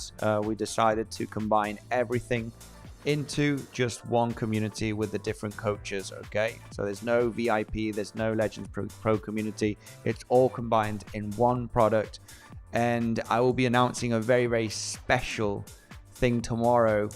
I can say it really right now. There will be a month for free to enter, so you can, guys, see the community, see what's all about, see if you like the setups, the education. It will be announced tomorrow, but just a little hint there, it will be 1 month for free so that people can see what it is. All right, so yeah, little hint there. It is important for you to sign up to one of the exchanges down below to also participate into that free month on the community. So it's very special. We've been working on this for the last few months and decide some things, and basically to combine everything, because we've had so many different things and different products lying around, and we decided to have one powerhouse for the community. Okay, and if you want that free month, get ready. We'll be announcing tomorrow. I'll be leaving the Telegram down below, and it's super simple. First steps: sign up to either Bluffin, either to Velto. Okay, you got Velto, Bluffin. Velto is the decentralized DEX. Okay, it has super low fees, 0.02 taker fee, and yeah, you basically sign up down below. Okay, you can use any wallet, MetaMask, Ledger, any of your favorite wallets. Or you can sign up as well to Bluffin, of course, where you have also these different perks, and you get VIP 1 on the sign up, guys, on Bluffin. Bluffin for me at the moment is one of my favorite. Bluffin is, I love Bluffin. It's highly liquid, highly reliable, and it's a great exchange. Okay, anybody that's interested, make sure to check out the bonus and get ready to join the community. Okay. Yes, free month for everyone. What a guy. Stay tuned, legend. Mariella, thank you very much for that nice comment hyping up here the new product. We got some more coaches as well, and Devil is included eventually. Devil the legend. And yeah, we want to make 2026 great. Okay, and we've obviously had some bumps. It hasn't been the greatest bull market for altcoins, and we want to make this an awesome trading year. Okay, and we've been working very, very hard the last few months, obviously getting some other coaches, which is interesting as well. For, you know, people want setups, they want daily analysis, they want education, they want setups, they want all sorts, right? Andy, party outfit tomorrow. Tomorrow is Friday, so the party outfit will be very much the outfit for tomorrow, Friday. We need to get that, you know, I think I have it somewhere here. The sunglasses and the hat and everything to get that music loud and have an awesome Friday live stream with some epic house music and some cubatas, you know, and you get the deal, right? Friday, we like to keep it a little bit of a party day. Andy is the real guy. Meme Cat, much love to you. We got here Crypto by Mattia. I'm playing tennis with this guy. He's an absolute legend, and he absolutely crushes me in tennis. I suck at tennis, and he's always beating me 6-2, 6-1. I'm not good. Need to definitely take some lessons and keep tennis. Maybe at deadlifting, maybe a bit of CrossFit. Maybe we can do a challenge on that. Maybe I can beat Crypto by Mattia by doing some CrossFit. I've been doing CrossFit for a long time, so maybe on doing CrossFit I can beat you with some reps, but on tennis for the moment, no. Wear your tennis skirt, man. You cannot call me out like that on the live stream. Come on, tennis skirt. What? How can you do that on my live stream? That is nasty. Crypto by Mattia. Get your prepare your cheeks tomorrow. I'd pay to see Andy. Flirting is a must. I even flirt with trend lines. Mark Dutch, much love. Mariella, much love to everybody. Devil is a legend. He definitely is. I'm not sure why he's not in the live stream at the moment. Bro, Aleklo, much love to you. Beat him in Fran. Little 2159. Much love. Andy, we in micro distribution, later stages, huge dump coming up soon. Micro distribution, I assume that you are looking at this as a micro distribution.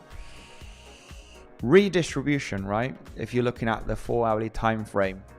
This is a redistribution. Yeah, I mean, we need to trade the levels. We need to consider. I mean, we need to trade the chart, right? Nice little bounce today from this SFP shorts. The VWAP was interesting. We didn't quite reject from the VWAP. We didn't reject from that lower high. There's shorts entering here on Bybit.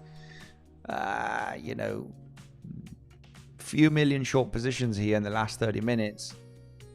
And it looks that gives a little bit of hope for the bulls here to break the local bearish market structure and maybe go to higher levels, right? Maybe this trade ends up going to higher levels. So whoever joined that SFP today, absolute legends. It was a plan. It was a scenario. Managed risk accordingly. Nobody likes to catch the lows, I know. But obviously long in here is not that great either, right? You would have to see a pretty solid bullish market change and then a correction to then consider joining the long position again, right? Maybe in the next coming days, if that is the case. So nice scalp long position. We're breaking the local bearish market structure at the moment. Very, very local. I mean, this doesn't mean we fly to 100K, of course, but it's already a good sign that we could go to higher levels or at least continue a little bit more of a rangy structure here in this zone and possibly form a higher low as well, right? Changing the local bearish market structure gives the possibility of a higher low just for a larger range or larger bounce to the upside. Okay, so yeah, not much more that I can explain on that.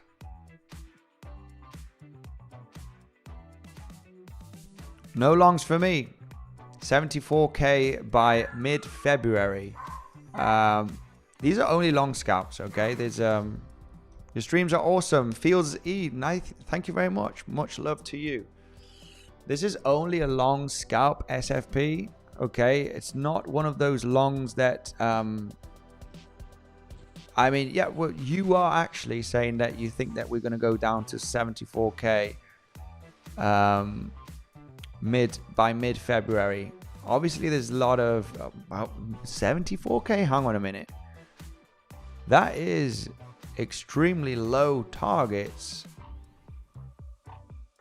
Well, mid-February kind of makes sense. Yeah, on the higher time frame, there's no doubt that this has higher probability of being corrective. That is, there's high probability that this bounce that we got from $80,000 is corrective. However, there is a chance of this being as well a three-wave correction. For this to be a wave 4, it is really, really extending in time a lot. If we consider this wave 1, wave 2, wave 3, wave 4 here is extending a lot, and also hitting the top of the channel that we had. Not very common to see that from your wave 1, 1s and 2s. This is very, very interesting as well when we consider Elliott wave theory. It is common to break out of the channel in your wave 3, and your wave 4 usually gets resistance from the bottom middle part of the channel and then forms the wave 5. It doesn't usually get out of the channel, because that, you know, what that means is that this is likely an individual wave from the movement down that we had from all-time high. And that's when you consider obviously very large complex corrective structures, which would be a 3-wave down, and there's a 3-wave up, and this could extend either for a zigzag down. We're still looking at maybe this zone forming a flat, maybe forming a zigzag up, gets to, you know, above the highs again of 94k. But very, very complex, very rangy. But it is true that a double zigzag here would be a scenario, and it actually gets down mid-February. Seems about right in the timing if we consider a double zigzag WXY here at this point.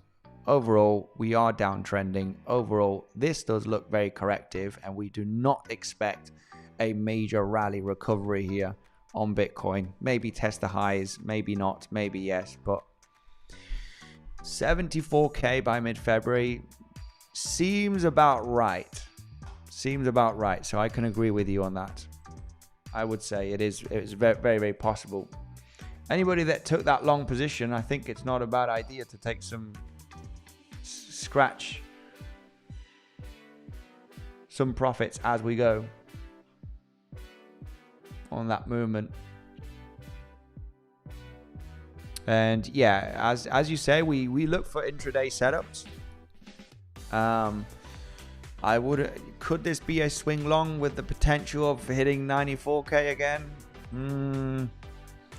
We'll take that with a grain of salt. This is mainly a scalp to the VWAP lower high, right? We were not considering this as a major swing long, considering it more of a scalp for a lower high, just because it was a nice pivot for an SFP with the 382 Fibonacci from the lows of the range to the highs of the range. It's where we have the 382 Fibonacci, and if there is a combination of Fibonacci with an SFP level, I'm going to take it. I'm going to take it. So was valid. Price did bounce $1,500. It is a valid scalp. It is a valid scalp long position, and I think no shorts are not that interesting here in this zone, at least for me. Maybe you have a strategy and you see this being a good short position. But we literally took out the last lower high of this downtrend structure that we've had in the last few days, right? This is officially the last lower high, lower low. So there is a little bit, you know, obviously it could come down, but a higher low is very much possible for Bitcoin, unless it's forming some kind of a flat This, I have to say, this is if you have longed, not a bad idea to scratch some more profits. Very, very confusing downtrend, I have to say, this one.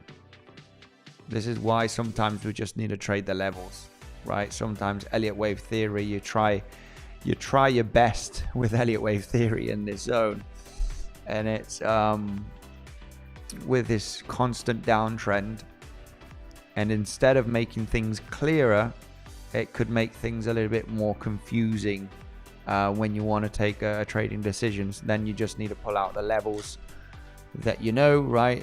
The knowledge that you know of SFPs, Fibonacci, pointer controls, and just take the scalps that you know. Yeah, regarding Elliott wave theory, I have to say this is a very, very challenging move. Very, very challenging move. Devil did point out a few scenarios here, but there's too many scenarios. Too many scenarios. I did like the idea of this being a three-wave structure. And then as you have a three-wave structure here to the downside, this could be a contracting diagonal right there. You know, you got to move down in your wave one, three-wave structure, three-wave up. There is a potential of a contracting diagonal here, which can give you that larger bounce eventually to at least get to the 382 Fibonacci, maybe 50%. And then depending on how the bounce performs in the next coming days, we could say that this structure looks very bearish, guys, and we're going to roll over. So we might want to join into a short later on, depending on what structure we have tomorrow, Friday. We know Fridays are not too great. Fridays, I don't like longing on a Friday into the weekend. Fridays feel kind of more bearish, but we'll see what we have tomorrow. I'm not interested in a short right now, as we have broken the local bearish market structure officially here with this movement up. So shorting at the moment for me is not looking interesting down here. And I think the 382 Fibonacci at 91,300 could maybe be tested in the next coming hours or so. No shorts for me at this moment. And yeah, regarding Elliott wave theory, what we do have here, contracting diagonal is an option. We don't like too much contracting diagonals. They don't have the highest probability for a leading move, right? Wave 1, wave 2, wave 3, or wave A, B, C. We prefer other kind of structures because the contracting diagonal has the lowest probability, but you can fit one here, that is for sure. That would only bring a possible larger range bounce. Multiple 1-2s have an opportunity here. 1-2, 1-2, and there's just a huge amount of 1-2s here, unless you have a too many 1-2s here. If you ask me, you can probably fit all of this another wave 1 and 2. 1, 2, 3, 2. Yeah, you could fit a 5-wave move down here. And there's another wave 1 and 2. Oh. If you take out 91,500, then it's either going to be the contracting diagonal, which I've explained, in a larger range bounce, zigzag, preferably to the upside, or a WXY to the downside. Let me just double check here. I know Devil mentioned the WXY today in the pro community, which let me just I think it would be the zigzag down here, and then yeah, I think there was a triangle here, A, B, C, D, E. So that could be your wave W, your wave X. Zigzag down in W, wave X here. and this a wave Y. Of course, you would have to see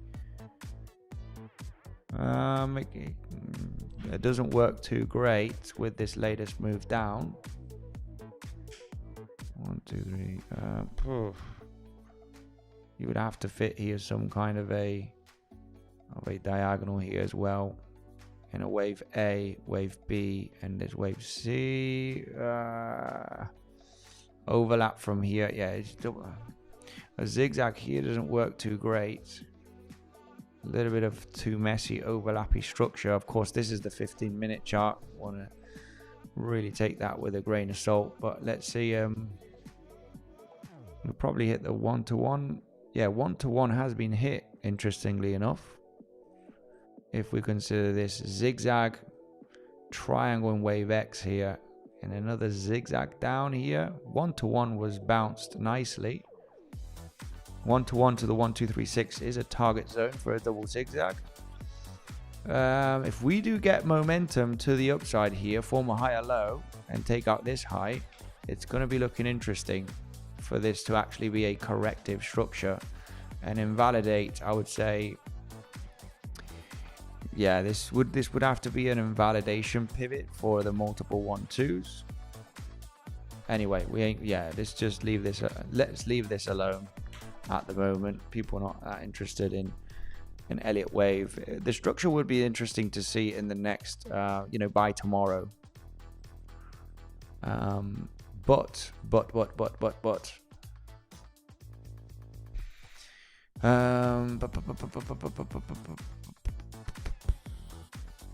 Yeah, so for me, depending on tomorrow, if the price does manage to take out 91,500, I'm going to be looking either at the contracting diagonal here, and if the movement that is developed in the next couple of days looks very choppy and very corrective and overlappy, we can consider a lower high and breakdown finally. The fact that we broke the local bearish structure means that we could, there is a chance of ranging and bouncing a little bit more here. The only most bearish case scenario would be multiple 1-2s, which would be 1-2, 1-2, another 1-2 here. I mean, these are getting longer unless you have a multiple 1-2s here stacked up, which doesn't look too great. And this one's like really long. There is a way of counting a 5 waver in this move.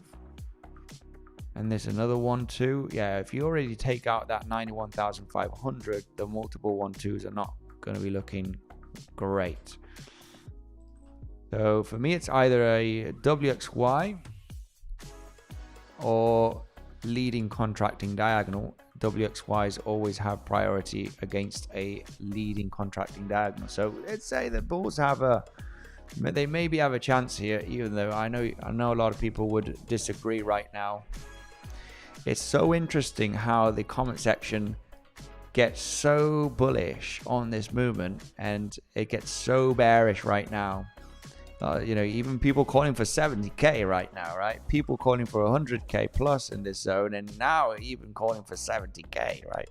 Well, 70k by February is kind of legit, giving it well over a month here for that scenario. Like, subscribe, hit the notification bell, share with friends. Mark Dutch, much love to you, my man. Giving love and support as always. Elliott, buckle up. Mariella, I know Elliott wave is a little bit very, very complex and not nice to follow, especially if you don't have much experience with Elliott wave. I know a lot of people hate it. They think it's a bunch of BS, but it does help with the probabilities based on, do we continue going up or do we continue going down, right? It does help a lot. I believe this is a midweek reversal, says Meme Cat. Very much possible, right? Very much possible. The execution was the SFP here, guys. The execution of today, there was a possible short if we rejected the VWAP, but we traded above the VWAP. There was some shorts entering here as well, not making this short zone very attractive at the, at least for me. And here, because we took out the last lower high of this downtrend, obviously it could be a flat structure. That's the problem right now. Yeah, I mean, this could be it could still be it could be a flat, of course. If this is multiple 1-2s to the downside, if this is 1 2 1 2 1 2 1 and this is 2 in a flat, right, that can get you the confusion of breaking the structure, believing that you're going to retrace and form a higher low here. This actually could be a flat in another wave 2 here. So wave 2, wave 2, wave 2, wave 2, wave 1, wave 1, wave 1, wave 1, flat, another 2, and we go. Right. So yeah, breaking the local structure here, not enough to believe that this is going to be very, very bullish. I don't like shorting when we've come down so long. If I don't short at higher pivots, shorting down here for me becomes extremely challenging, even though if it's for a scalp to maybe test the lows, it does become very, very challenging. But overall trend is very much down, very, very downtrending. I would say, this is perfect trap situation here for the breakout traders, right? We're breaking the trend. Yeah. Very, very challenging. I like to snipe the lows of an SFP with confluence, with some Fibonacci, with point of control. This was a very much acceptable long trade setup. Anybody that got into this long, muy bien. In, out, shorts, not... I kind of wanted to get into the short, but wasn't looking too great as we were above the VWAP. Had my doubts. We're getting, and obviously, ultimately, the shorts entering on Bybit, where we had several million shorts entering here on Bybit, also shorts entering here on Bybit significantly, which is just going to create some local bullish CVD divergence, which is a green light for the bulls. And that's what's been happening here, taking out the local highs consistently because people are shorting, and that's nice. That's nice. We're getting people entering shorts here, and it's just consistently forming higher highs and higher lows locally. Shorts not looking too attractive, at least for me. Regardless, this is not rocket science. This is not 100% accurate. Of course, you can roll over, but when you get shorts entering the market here and forming lower lows and higher lows on the structure, the shorts are not doing a great job here. They're getting absorbed. They're not moving down successfully. So it's just it's not interesting for me here for a short with these with some local bullish CVDs. Anyway, let's go through the comment section, see what the people are saying, legends. Solana leading the move. Check it out. Man, we have to take a look at Solana then. If Solana is leading the move, let's go Solana. Let's go. Pretty nice pump on Solana. Muy bien. Muy bien. Nice little pump here on Solana. Probably about 5%. 3% pump in the last couple of hours. Beautiful SFP of these range lows on Solana, I have to say. Nice few lows here on Solana from last week. Pretty interesting SFP, just similar to Bitcoin basically here. Whoever got into the long position from the beginning of the stream, very nice. Make sure to collect some profits, of course. Be happy by collecting some profits, but it was a acceptable SFP at the lows here. Nice bounce. I'm not a fan of shorting here with bullish CVD divergence, right? You might think the trend is just going to continue, which it might, but I just, you know, when we've come down here already like this, and we got a bit of bullish CVDs on this rally, I just cannot short here, this lower high. But the trend is your friend, as they say. I cannot do that. Let's go through the comment section. Whoever catch the SFP long, absolutely awesome. Sniper trade on the SFP, little bounce, stop loss beneath the low. Obviously be defensive right now. Don't give that back to the market. Let's go right away. Which lows are good for SFPs and which not? Very good question. Where would you look for longs here locally? Simon Jones, much love to you. Yeah, this is the thing about SFPs. This is a very good question. Let's keep a little education section. SFPs, or double bottoms or double tops, they have to be major pivots, and if you have extra confluence, then it's even better. The main reason why this was an okay SFP to execute is because it was also the 382 Fibonacci from the low of the range. So if you can add some Fibonacci confluence, you cannot take Fibonacci from any pivot, right? The larger the pivot, the better on the higher time frame. And this pivot low to the pivot high was the 382 Fibonacci with that higher low internal, right, SFP.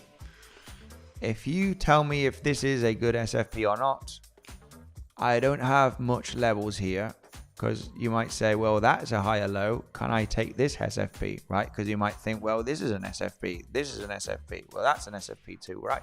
Well, not every pivot is good. The more confluence that you can add to a level, to an SFP level, the better it becomes. This one was interesting because it was also the 382 Fibonacci from the low to the high, right, of the range, looking at the 4-hourly time frame, exactly where we have that SFP sweep of the low. And when we consider the range, these range lows, I mean, this is where the rally kind of started. I wouldn't say it's an awesome zone to get Fibonacci, but it's literally, yeah, the range of last week lows basically to the highs. Golden pocket 61865. So there's kind of a little bit of Fibonacci confluence from this rally and the lows to the highs of the range, 382 and 618. And you know, that higher low becomes an acceptable SFP level because you're adding Fibonacci confluence in this case. But then if you tell me, does this higher low look interesting for an SFP? Right, this wick looking at the 1-hourly time frame, I would say no. You don't have any daily levels, point of controls. When you take a look at the volume of the overall range, there's a bit of an empty gap here of no volume. As you can see, volume starts very nicely at 87,400, right, the volume profile. So none of these higher lows become an interesting SFP right there. You need to add confluence, and in this case you add Fibonacci confluence. You arguably discussed this is a wide range as well that we had in the last 2 weeks. It is a pretty wide range that you can get the volume profile here. I mean, you can say that this is a range, literally.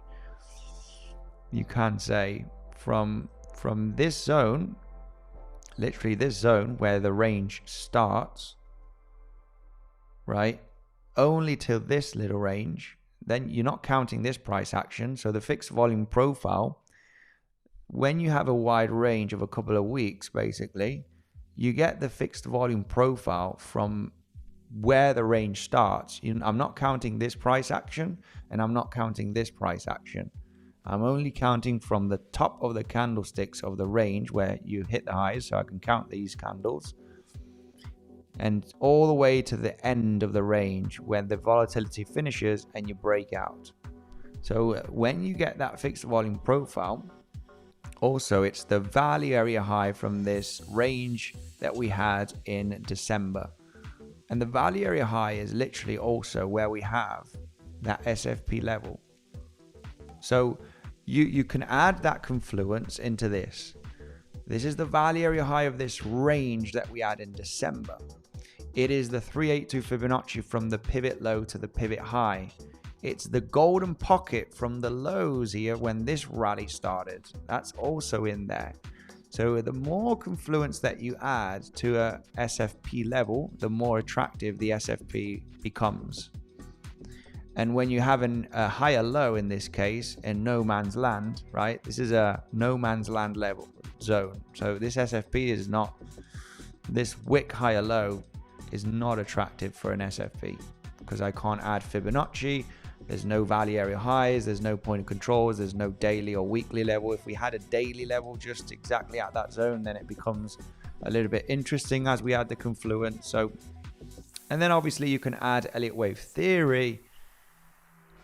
I would leave that for more advanced studying. Okay, I like trading a long position on a fifth wave, for example, if there is an SFP level, right? So let's go and do an example here. I can't remember. There was a fifth wave SFP somewhere. I can't remember exactly where.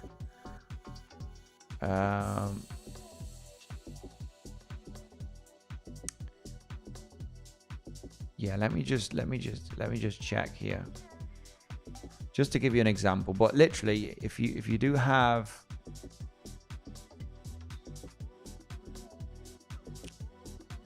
yeah, I can't remember now. Can't remember where it was.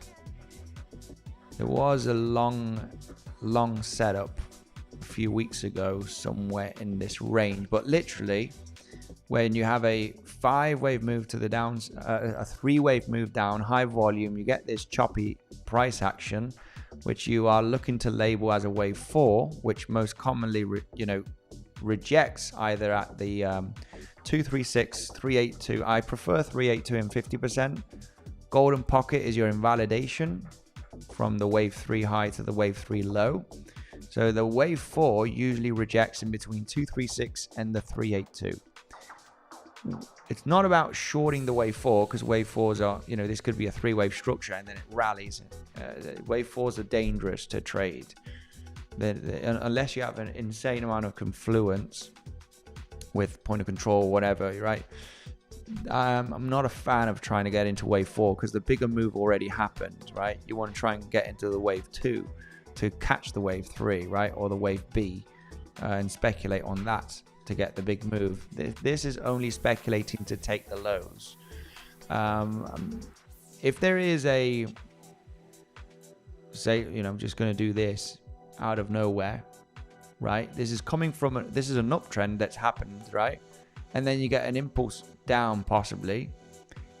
If there is a higher low where you're forming a 5th wave and maybe a point of control as well, if you get the fixed volume profile and there's a point of control just at this higher low, the 5th wave becomes interesting for the bounce to at least target the wave 4 highs. I mean, this is and even this lower high becomes interesting because you do SFP a lot of the times of a wave 4.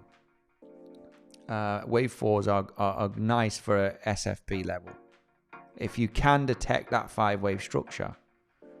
The best example that I could give you here is going through the higher time frame and just checking the rejection from all-time high here, right? Where you can count your little movements here to the downside, which we would consider your wave 2s, right? Or wave 2 right there. And then the big wave down, wave 4, wave 3, that's your wave 1 obviously in the zone, and then the wave 5, and then obviously the wave 4 lower high here. You can see how it did end up forming that SFP, and this is on the higher time frame, right? Whoever shorted that lower high here is a legend at 116k. But this is an interesting SFP.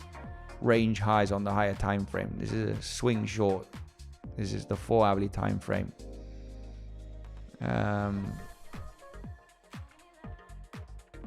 You need to detect that fourth wave, of course.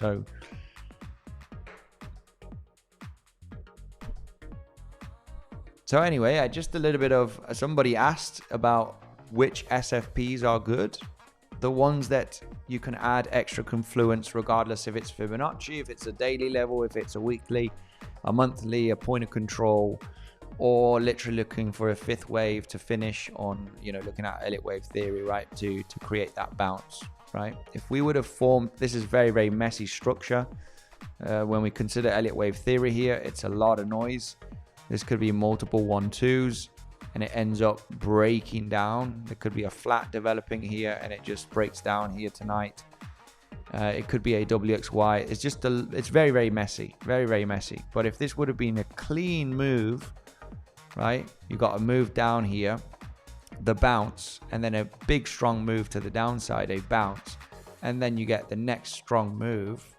If we would have developed like this, a little bit more clean, looking at the 1 hour or 15-minute time frame, this becomes a very interesting SFP also when you're looking at the fifth wave, right? If your fifth wave here is coming down into this zone where you have confluence as explained, it's even better, right?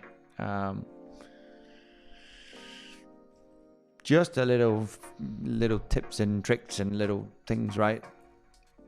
Spamming eggs are good sometimes. Philip, much love, my man. I think it was Philip here that was asking what SFP levels are good. Yeah, which lows are good for an SFP?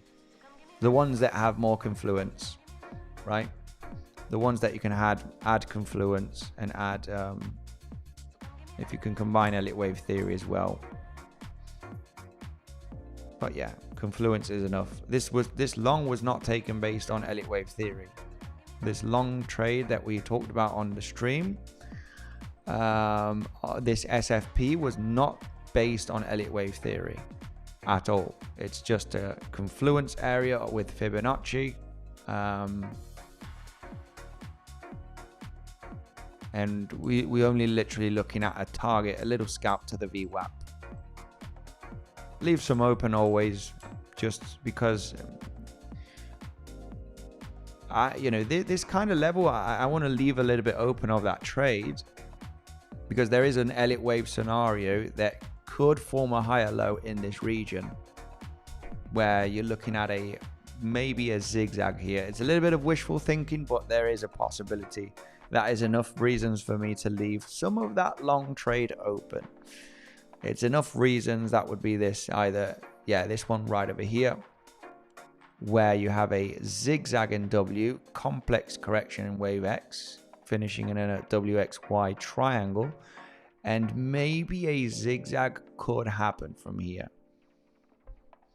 It doesn't look great, I know. So, bearish scenarios look better. There's huge amount of liquidity. It could also be a flat structure, but this is why I've taken significant profits of the long and leave some open, of course, but would consider scratching a bit more on this scalp long position. Would consider scratching a little bit more, but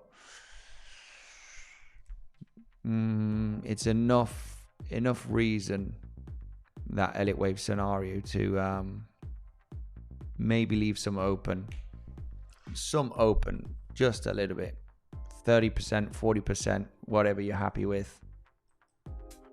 I'm not too confident on a short down here, I have to say. With bullish CBDs. Let's see if we do get more shorts entering the market here. Yeah, Bybit shorts are going going a little bit crazy here. So that gives a little bit of fuel, potential fuel to the upside. Lots of shorts entering here on Bybit. There's 5 million in the delta here. 5 million shorts. So there's more shorts being piled up here to try and speculate on this being a lower high.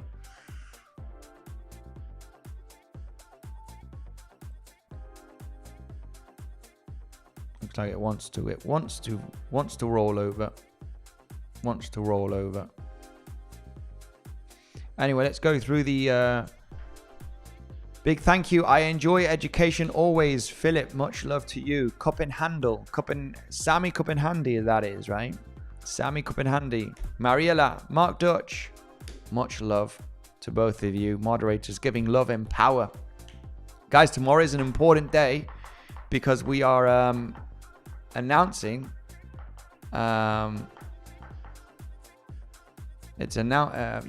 tomorrow I have to say I'm announcing the product that we have. Okay, we've combined all of the different groups that we had, and we got more coaches tomorrow, Mariella. There will be a month for free to join the community so people can dip their toes and see what it's all about. Okay, so tomorrow I'll be leaving the Telegram down below, not today, tomorrow, and there will be a month for free. Okay, so make sure to stay tuned for tomorrow, and to get that you only need to sign up down below, and there will be a minimum deposit, but that's for you to trade, of course. And you can sign up for Bluffin, sign up for Velto, which is a decentralized option. You can choose the exchange down below as you wish. Bluffin for me is one of the greatest options. And if you do not want to use a centralized exchange, Velto is an awesome alternative. Okay, you got a little tutorial as soon as you hit the link down below. And obviously they have very low fees. You can connect MetaMask, Ledger, Trust Wallet, any of the wallets that you have. And you have full custody of your funds, of course, because it's a decentralized platform, right? It only connects with smart contract, which is very attractive for a lot of people. Extremely low fees as well. So Bluffin, Velto are the best options. And tomorrow I'll be leaving the Telegram group down below, and we'll work on that on the weekend to get some people to join the new group, of course. Let's go through the comment section. Not much here that I can say on Bitcoin. I don't have a short here with bullish CVDs. Do we have maybe a long? Longs are this little move up does look a little bit 5 wavy. I have to say, this move up does look a little bit 5 wavy. Hitting, but the problem is with this movement up in a 5-wave structure is the flat. So best option would have been the SFB here of that pivot. As mentioned, I did not long the 382, so we did get the bounce, and for me it was like it would have been nice to sweep up those lows. And this is the thing, you need to remain patient. I missed so many trades. It would have been a missed trade. I wouldn't have gotten into this bounce. But as we did come down to the lows in the end, that was the trigger. And we got the bounce. So sometimes it is where it is. I don't trade that much, but when I trade, I want to get into the exact plan. And I would have been pissed off. I would have had no trade open here for the no trade setup for the stream, basically. So we formed a lower high. We formed the low here again, and we SFB'd finally from that major pivot that we had to take into consideration that long. And for me, there's no shorts here at the moment. I think a larger range. We're going to give the bulls a chance. There is a chance that this downtrend structure has maybe finished for the moment. I just don't have a short, even though it does look very downtrending. It's going to go lower. For me, I don't have a solid short position here, unfortunately. Tomorrow there will be maybe a setup that we can get ready for, either for the weekend or maybe for the Friday, maybe throughout the stream. We might get a scalp setup. The only scalp short that I had here what short was the VWAP, but we were trading above the VWAP. I'm very, very patient, and I kind of wait for the rejection. And if it happens very, very fast, you know the deal. I'll just say I missed a short, guys. You know, I missed a long. If we tap this level and I'm distracted reading comment or doing a higher time frame analysis, and the price already rejects, I'm not shorting here. If I did not get the rejection of the VWAP, it's a missed trade. And tomorrow's another day. We might get another trade tomorrow. But we literally traded above the VWAP. It did not reject. So it just traded above the VWAP, acting as a little bit as support in the last hour. So yeah, anyway, there's no short trade for me here. Jasmine long. Is all the action happening on the altcoins, legends, and you not saying anything?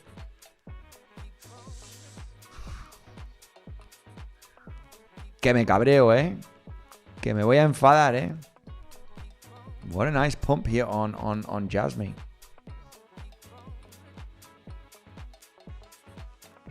Nice little Jasmine pump here. Are altcoins getting the love at the moment? Are altcoins getting some bouncy actions? Let's take a look here. Vamos, vamos, vamos. Bit tenser. Yeah, some altcoins are popping. Monero, guys. Anybody has some XMR? I do actually have some XMR. I think privacy coins are going to be important in the future. Well, I think they're important now, not only in the future. Monero is the leading privacy coin. Monero is getting a little bit of a move to the upside here today. I do hold some Monero. Privacy coins are important. Jasmine getting a nice bounce. Some altcoins are popping here today. No. Where is Jasmine? Jasmine probably in the top 200.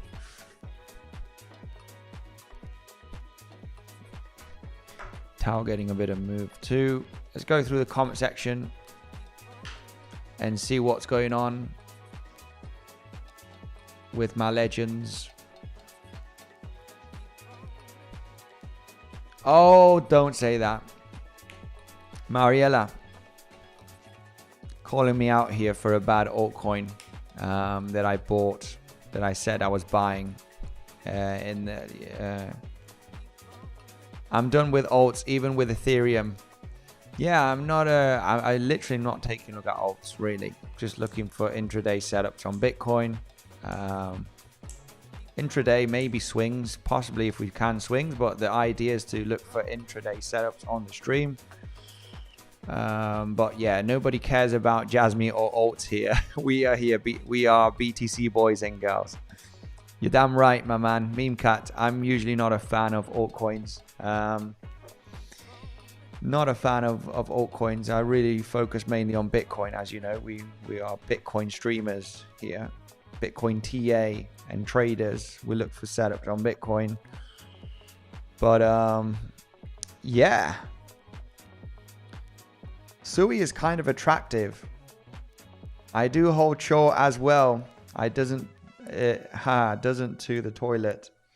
BTC max from now on.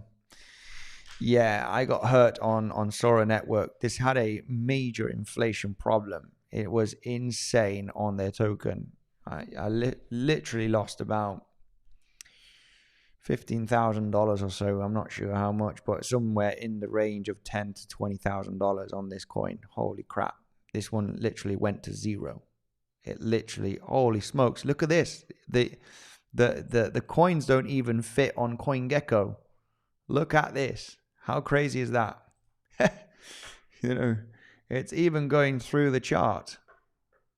I don't know what happened with this this crypto, but it was very attractive. They had some interesting products, and I thought, you know what, I need to add an altcoin into my portfolio. And man, yeah, this is literally zero. Literally zero. So it happens, right? It happens. Imagine Terra Luna, right? I never invested in Terra Luna. I know people that invested heavily in Terra Luna. I only invested a very, very small amount into Sora Network and Umbrella, which also went down the toilet, and Cadena as well. Those are three that I've literally 100% down. Look at this. This is 100% down. Not even 99.9. It's 100% down in the last 3 months. They like actually confirmed it's 100%. Never mind 99.999. It's like 100%. And look at this. The total circulation supply. I don't know what happened. This is like Venezuela or Zimbabwe with their inflation, right? They just printed the huge amount of tokens as possible as they can, just to destroy the project. And look at this, the zeros are actually moving out of the chart. Pretty insane. And I see I did put around about $15,000 into this project. This was a couple of years ago already, and just down the toilet. It's like throwing cash down the toilet. Same thing. Flush, $15,000. Put it in the toilet. Have a shit. Wipe your butt with the dollars. Flush it. Disappears. Same exact thing.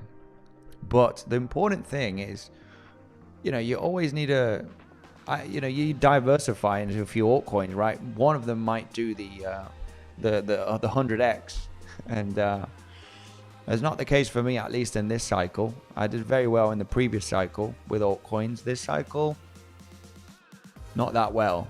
Not that well. Chainlink's done okay. Ethereum has done a 2x from my average buying price of the last few years. It's just Ethereum not. So just barely made some profits on Ethereum and Chainlink, and they're unrealized, so no profits really. It's unrealized still. So, but yeah, stories that we need to say here, guys. This is why Bitcoin, most of my net worth is in Bitcoin.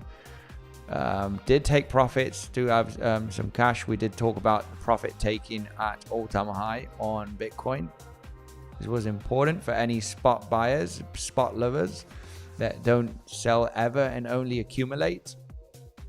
I did announce on my stream, selling at 90k and 100k, but very small amounts, 5% and 5%. And then this was the pivot here. Once we took out this high, I announced on stream that I'm selling 15% of my entire spot Bitcoin, which was a good decision, obviously. And now I'm sitting on a bit of cash that I don't know what to do with it because everything's so high. I would probably reallocate it into Bitcoin, most of it, if we get below 80k, 80k. I think that's going to happen in the next coming months. Let's see. I don't know, but anyway, we trade the market. I did deposit quite significant funds to trade bigger amounts on Bluffin. So we'll have to move the cash around. That's what we do. Down the toilet it was, Mariella. My God, I have way too much money. I'm going to wine myself with some $100 notes and flush them down the toilet. Exactly. It was a little bit like that. What do you think about Fetch AI? I have no comment on these cryptos. Fetch AI. I haven't done any research on it. I cannot tell you. I'm not the greatest altcoin analyst out there. If I like one, I like Chainlink. Chainlink I think is awesome. I think we'll do well in the future, but yeah, there's just so many, man. There's so many altcoins, so many false promises as well. I keep most of my crypto portfolio in Bitcoin, Ethereum, and Chainlink. Bitcoin, Chainlink, Ethereum. Actually, that's the order. Bitcoin is 60% of my spot portfolio. Chainlink is about 13, and Ethereum is about 11. And then I have rest of the less than 20% of my portfolio is like 25 different altcoins, which are just they're spread around. You really think that we revisit 80K? I would be shocked if we did, to be honest. What are you going to do with your cash if Bitcoin starts pumping to all-time high? When do you buy back? And if you do not hit 80K? That's a very good question. I have been investigating on stocks. I kind of want to buy some, nuclear energy stocks. Because I think nuclear energy is going to be important for the future. But anyway, I just don't really know. I want to diversify. That's the thing, right? I've done well with Bitcoin, and I've got a bit of real estate. I don't want to buy gold now. It's super high. Silver. Don't want to buy index. S&P is literally at all-time high. Just don't. I want to see a big pullback for me to buy anything. And sitting on a bit of cash is okay. Just worried about the inflation risks, of course. Don't want to hold cash for too long, that's for sure. Having 10% cash, I think, from your net worth is about right. Having 20% is a little bit too much. And it depends on how much you have, of course. Guys, current 4-hour candle on BTC. What level should it hold for it to reverse the downtrend? Beth Maria Vallejos with the interesting question here of the 4-hourly candlestick here. Nice engulfing candle here on the 4-hourly. That's a nice 4-hour candle, I have to say. I mean, this was looking okay for the 4-hourly. That was an engulfing, but that did not succeed.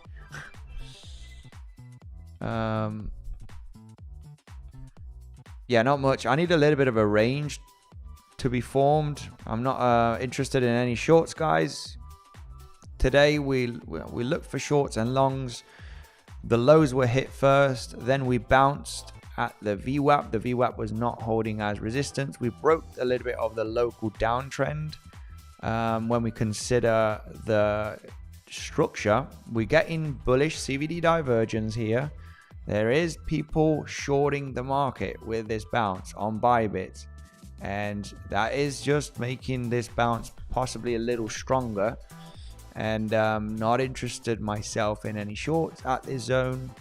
We need a bigger range, a new wave, and tomorrow we can consider different scenarios. Okay, tomorrow we again live, of course. We're going to try and keep it on the 3-4 hour live stream that we are doing, of course, and we'll look for a scalp, right? We don't need to trade every single movement of the chart. Right now, I'm not interested in shorts. We've broken the local structure, the local downtrend structure. So the last lower high was hit. We got bullish CVD divergence formation on Bybit. I think we need a little bit of a bounce because, of course, we do have multiple 1-2s possibility. If we take out 91,500, it's going to be looking very interesting. We'll have to analyze the bounce here or the range tomorrow because there's two options. The bearish option is a contracting diagonal here where you have a 5-wave move to the downside. In a contracting leading diagonal, this would be. And if the bounce is going to be boom, boom, boom, right? Lots of overlap. We're going to have to analyze the bounce here or the range if it is formed tomorrow to consider if there is higher probability of rolling down, breakdown, or do we have any, we're just gonna have to analyze the bounce. And at least we wanna get to the 382 Fibonacci. If this is, that could be an interesting SFP here. This lower high at 91,500 could be an interesting SFP. You got the 382 Fibonacci from the movement down. A possible contracting diagonal. I mean, I'm not a fan of this because it just doesn't have the highest probability, but I like that lower high based on the 382 Fibonacci. Let's take a look at today's levels. Yeah, we do have the daily open, previous day point of control, which is slightly below that lower high.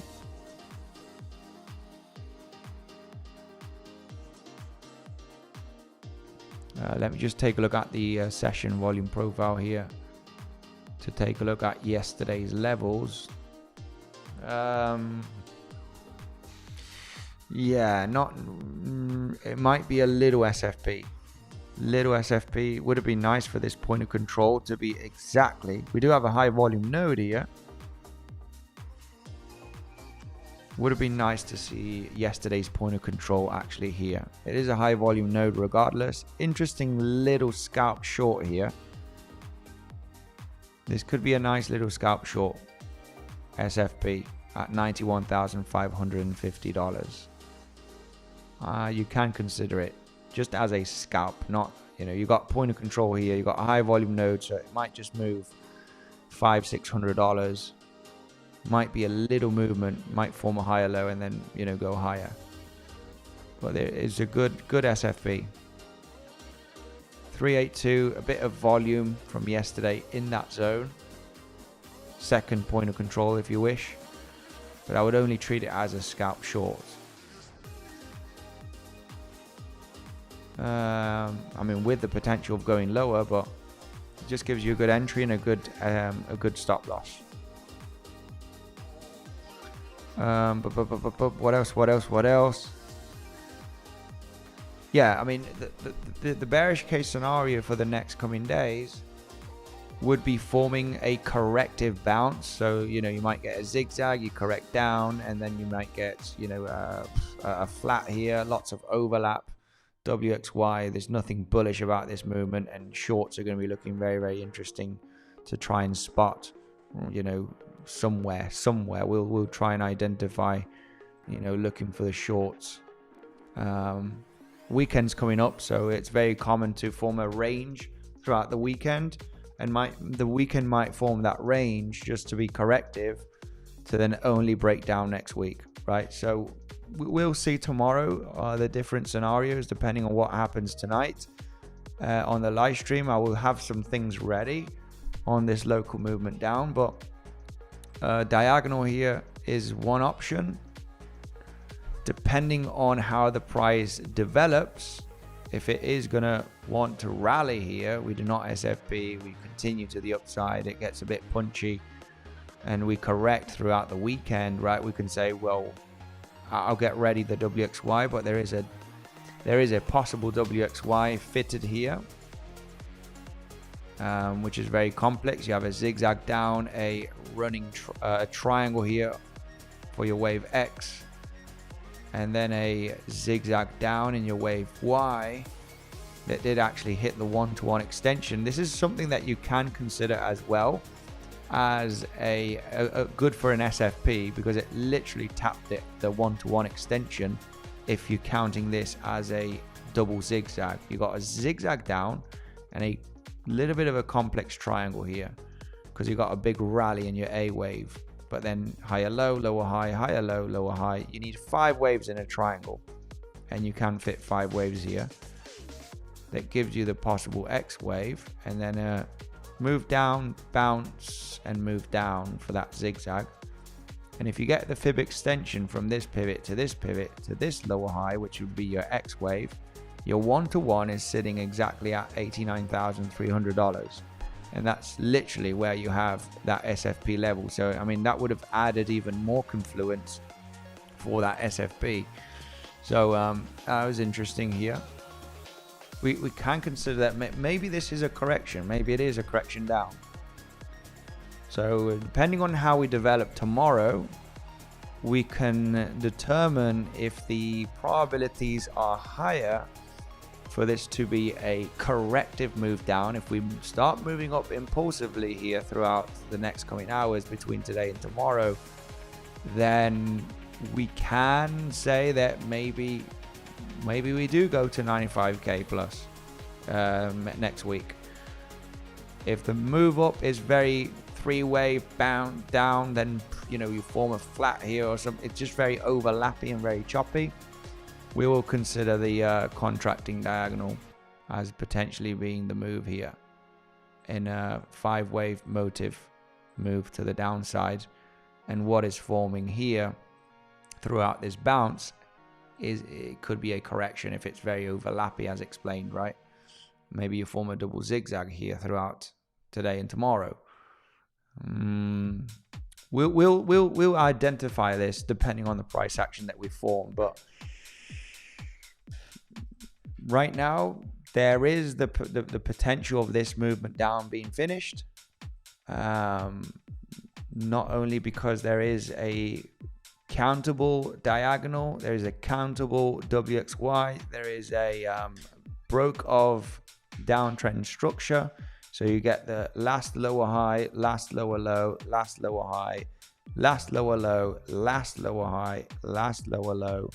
You hit the last lower high at the moment. So maybe this downtrend structure has finished for the moment based on this move. So a larger range, a larger bounce could be on the formation in this zone. And yeah, what can we say? We're just gonna have to wait for the information of tomorrow to see what are the probabilities based on the formation here, to see there's higher probability in moving to the upside to 95k plus because it's looking very impulsive, or there's higher probability if it's very choppy that we are probably going to move down to claim the lows and maybe break down. We'll try and identify that tomorrow depending on the information. Most bearish case scenario, if we already tapped that 91.5k, I think it would be very much valid to invalidate the multiple 1-2 scenario here.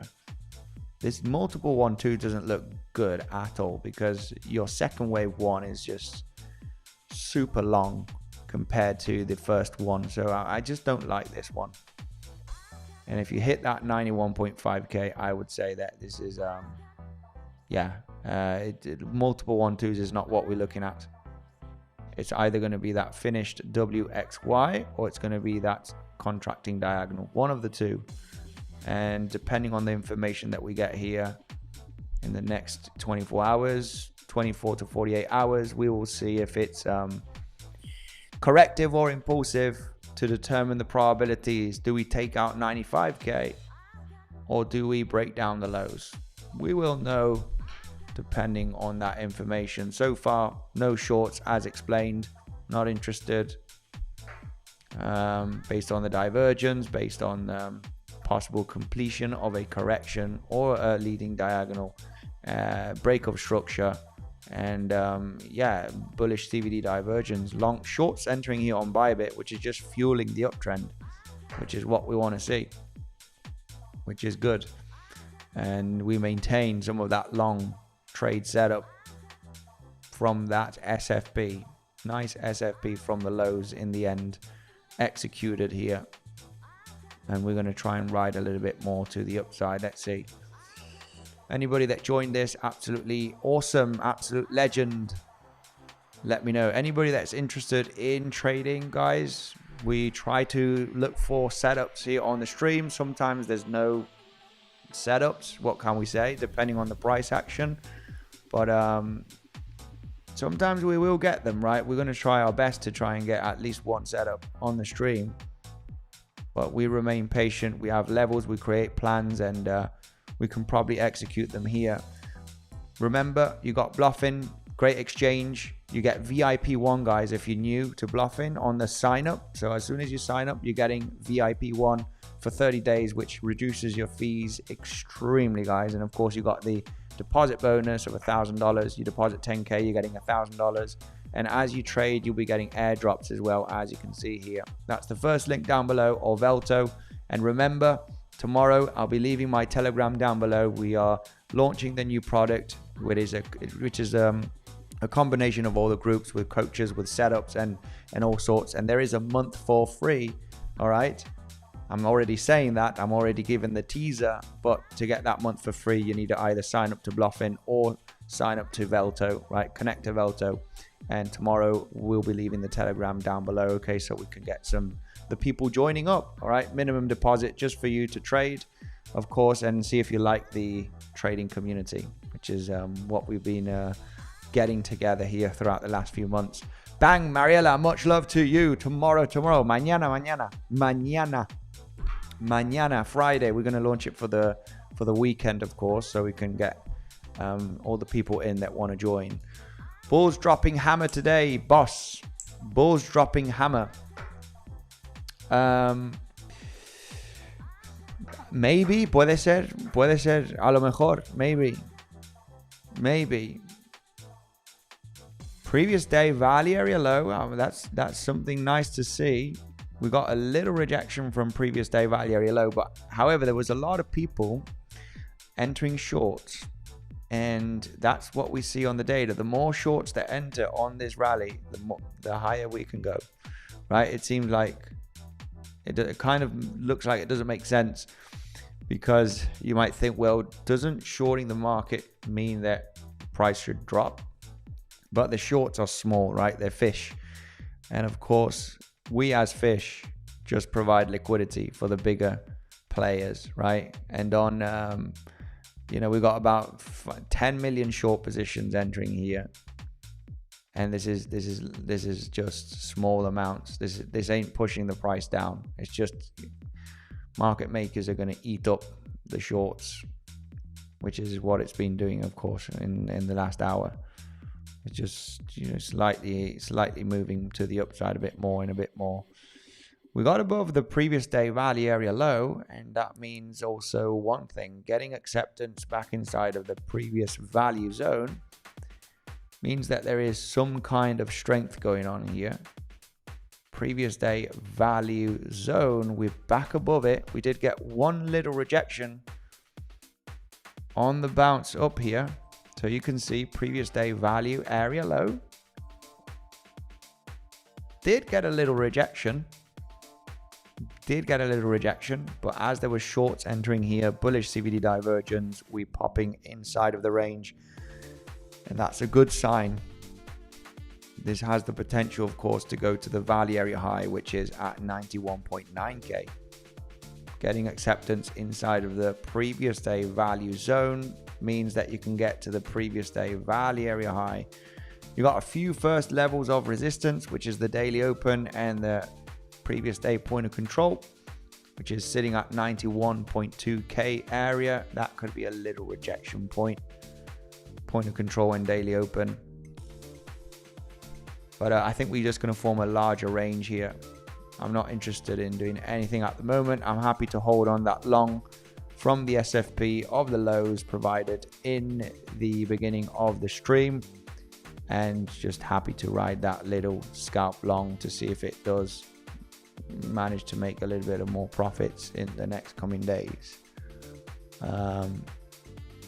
Not a bad SFP, guys. It was a good SFP. I've explained why this SFP was okay, why it was an acceptable entry, good long on the stream, talking about the confluence, talking about the 382 Fibonacci, talking about why it was an acceptable long position to get into.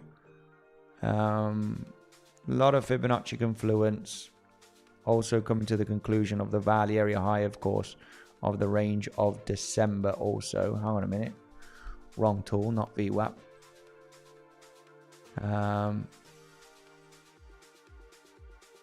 Yeah, literally the value area high of this range of December as well was coming exactly at that SFP level. Not a bad level. And then the shorts were not looking attractive throughout the bounce. We got above the VWAP, bullish CVDs. Not nice. Breaking the local bearish structure. Shorts not looking interesting at the moment. It's all about the decision, right? Knowing when to take the decision trade. And that's what we do. Nice long. Yeah, we talked about it at the beginning of the stream. And we were having bearish CVD divergence locally. So there was high probability in claiming the lows of today based on higher highs on CVD. So we remained a bit patient here for that SFP. And this is the one that's playing out. So nice to see this playing out, at least on the stream. Some streams, our last couple of days haven't been very boring. regarding live trades. There's been no live setups because it's just literally very boring price action and no major opportunity. Bulls always celebrate too early. Not saying that we're going to rally here to 95k. It was a good scalp long, okay? Yeah, I'm not saying that this is like, I'm not really bullish about this move. There's many bearish options still, but it was an acceptable day trade. It was an acceptable day trade. First target was the VWAP. Then let's leave some open. I'm happy to take a bit of profits on a little bit more of profits of this, but we'll have to leave a little bit more open just in case it is a local low, because on the higher time frame it does have the potential of being a higher low, even though it has the potential of being a higher low, but it's not looking extremely great for it to be a higher low. Okay, so when I do zoom out, there are many different bearish options, of course, and the most bullish option, just because I'm in a long and I want to hold some, but it doesn't look extremely great, would be a zigzag move here to the upside. You got, zigzag up here, complex correction WXY in your wave X, and maybe a higher low here. There is support, value area high 382, golden pocket from this low to the high. Yeah, it depends on how the price develops between today and tomorrow. I'll be confident in either maintaining that long or closing the long, depending if this, and maybe look for shorts. As explained, this movement down it can be counted as a leading diagonal or a WXY. WXY has priority over leading diagonals. I would say that the invalidation of the multiple 1-2s would be this lower high right there, because this would be 1-2, 1-2, sorry, 1-2, 1-2. It could be counted a 5-wave structure here, so another 1-2, very shallow 2 by the way, and then another 1-2. So yeah, this would be invalidation for multiple 1-2s, which brings a devastating move down. So there is a possibility still here for the bears to turn around things very quickly, and this is just an expanding flat. Wave 1 expanding flat, and it's just 1-2, 1-2, 1-2, 1-2, roll over, nuke down in a third wave.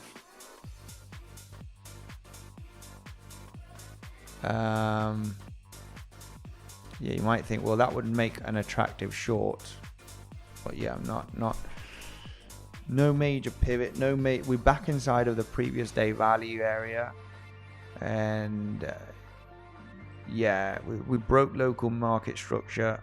I don't want to bet on a flat here at the moment. Previous day point of control, currently where are we tapping? Just tapped the previous day point of control, also is the daily open. I'm not liking this short, me personally. Yeah, literally just tapping previous day point of control, daily open, almost tapped. It is a zone of confluence. Gonna give the bulls a chance. I don't have enough information here for the short.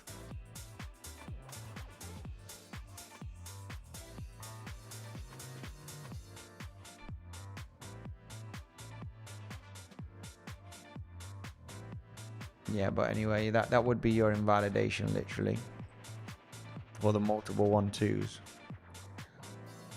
1-2, 1-2, 1-2, 1-2. This is bouncing quite far up now, hitting the 7-8 Fibonacci maybe. Yeah, about the 7-8 Fib. Yeah, I'm not liking this. I would say that this would be a finished structure at this point.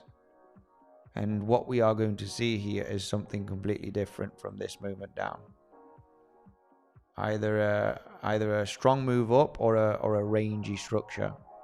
We'll see. By tomorrow, we'll get the information. If it does end up succeeding to roll over without taking out this lower high, then I would say the multiple 1-2s is happening. But not a fan of that anyway.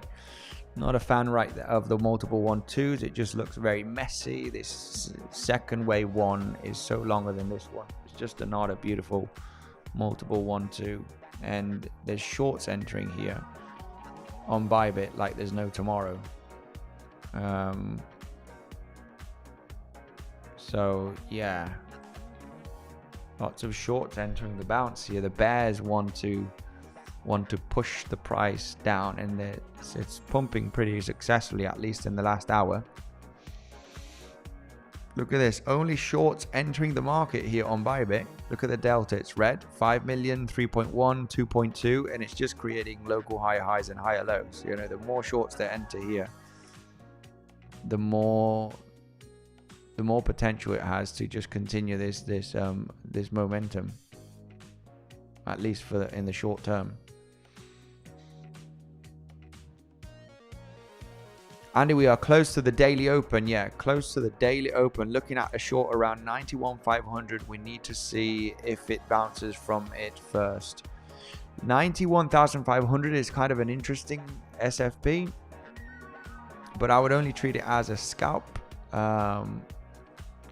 You do have there is a high volume node there, but it's not the point of control. Point of control is literally getting a reaction now of yesterday. There is a little high volume node at that lower high. It could be a quick SFP. It could be a quick SFP level because you do have a high volume node there, but I would only treat it as a scalp and reject from the pivot. Quick short, quick stop loss, 2-to-1, 3-to-1 risk to reward, get in, get out, right, kind of thing. Be defensive with stop. I would treat it as an acceptable SFP just because you have a high volume node there, and it is a little bit off when we consider confluence of the 382 fib. Yeah, it's a little bit off actually. 382 is a little bit lower here. Lots of shorts entering on Bybit, so I'm just a little bit not that interested in shorting this point of control of yesterday. We got acceptance back inside of the value area of yesterday, just not getting back inside of value area, the previous value area levels. Is not interesting for shorts, at least for me, even though, I mean, you are hitting the point of control of yesterday and it is a rejection point and it is getting a reaction. We did get a little reaction at the previous day point of control, but just the fact that you get back acceptance back above previous day value, for the bearish case scenario, multiple 1-2s, it literally does not need to, it has to not take out this high. So the thing is, this doesn't mean it's bullish, and of course this could be the last lower high before a major move down, because the multiple 1-2 is still very much valid, right? And this is the kind of pivot that, you know, you say, oh, I should have just taken the short trade, because we are downtrending, right? Really, on the higher time frame, the multiple 1-2s is still possible. If you already take out 91,500, then we're looking at something else, of course. But this is the kind of the last lower high potential for the multiple 1-2s. And you know what comes next is a third wave that obviously you're looking for, really getting to 86, 85, maybe even lower, right, and sweeping up all of that massive liquidity that we have beneath 88, 87, 86k, right? There's lots of liquidity, and It is getting a little reaction here. Bears are going to be bears, and bears are going to want to short a lower high. That is for sure here. I would say that this could be, this is the invalidation.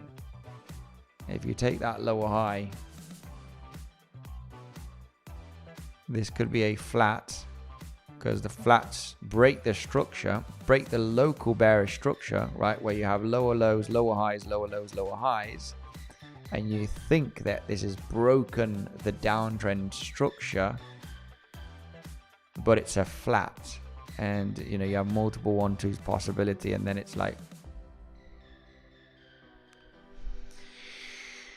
yeah, I'm not going to take it.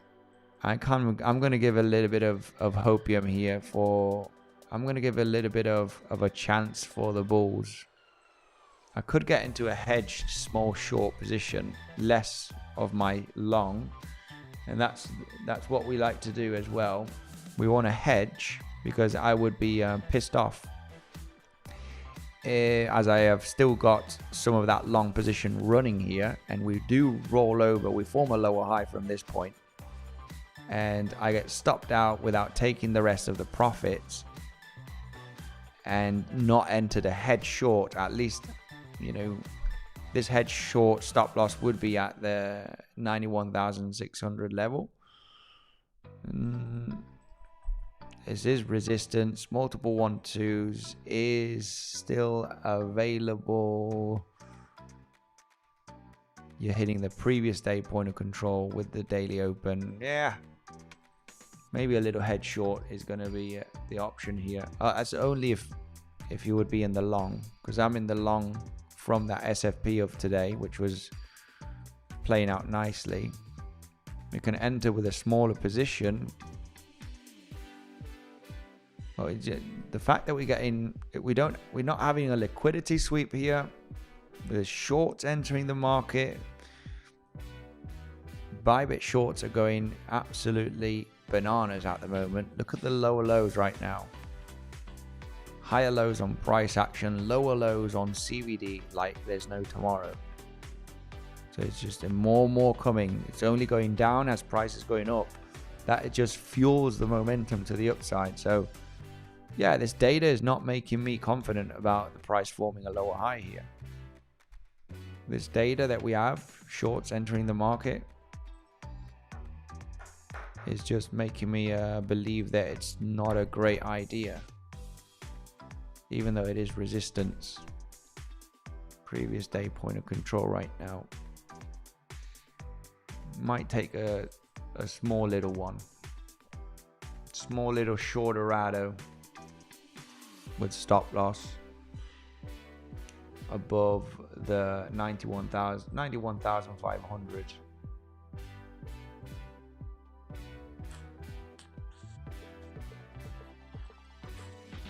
Kind of to hedge the long position.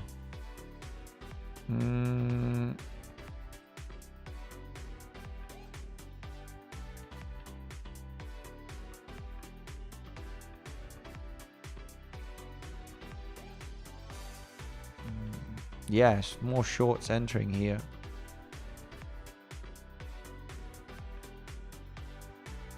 Yeah, I just don't like the CVD. CVD is just going waterfall on the CVD here. The more shorts I see entering, the less attractive the short is. I think you should not short here. The move looks very bullish and we formed a higher low. I think we're going to bounce to 100k now. This is it. This is it. Get ready. Wow. Chichan, much love to you, my man. 100k. Yeah, we'll see. I'm hedging BTC. Trade almost 24-hour old. Todd, much love to you. I am versatile bear. I enjoy longing sometimes. Yeah, shorts are kind of nice on Bitcoin. Would be great to invalidate the nested 1-2s. Great analysis, Andy. Like smashed. Devil, much love. Yeah, Devil did some awesome TA today in Mine Pillar. the new community, which will be talked about tomorrow, guys. And yeah, the nested 1-2s, you got that damn right. This is the thing, right? You got into the SFP of this level. It's an awesome 1-to-1 extension on the WXY possibility, right? Zigzag, triangle, wave X, wave W, and the zigzag here. Double zigzag, 1-to-1 extension with that SFP. We managed to get into that SFP deviled of this higher low at 89,300 here. It was the setup of the day. And shorts, we had the VWAP, but VWAP was broken, so they're not interested. Lots of bullish CVDs forming. And yes, we managed to get into this little scalp long, which is for the moment is playing ball, and it wants to continue playing ball by the looks of things. Nice SFP. Devil, thanks for joining the stream. Chichan is very bullish. Short squeeze just to roll over again. Well, there is more shorts entering the market in the last hour, so that's last couple of hours. I mean, they're probably getting wicked out. Yeah, they've already been probably wicked out. All of these shorts that entered in the last hour. We already created this pump up of a few $100s, probably getting wicked out. But yeah, the fact that we have multiple 1-2s possibilities still, and this, I would consider this the flat. Holy smokes. Someone saying don't short here, and this has the potential of being the last lower high before the price, you know, really nuking down, right? If it is a level, it has to be this one with the previous day point of control. If it is a level, it has to be this one with the previous day point of control. For that rejection, right? Much love to everybody. 400 people watching the stream. Make sure to destroy the like button. Hey, previous day point of control, you know, getting the tap. Oh yeah. Ay.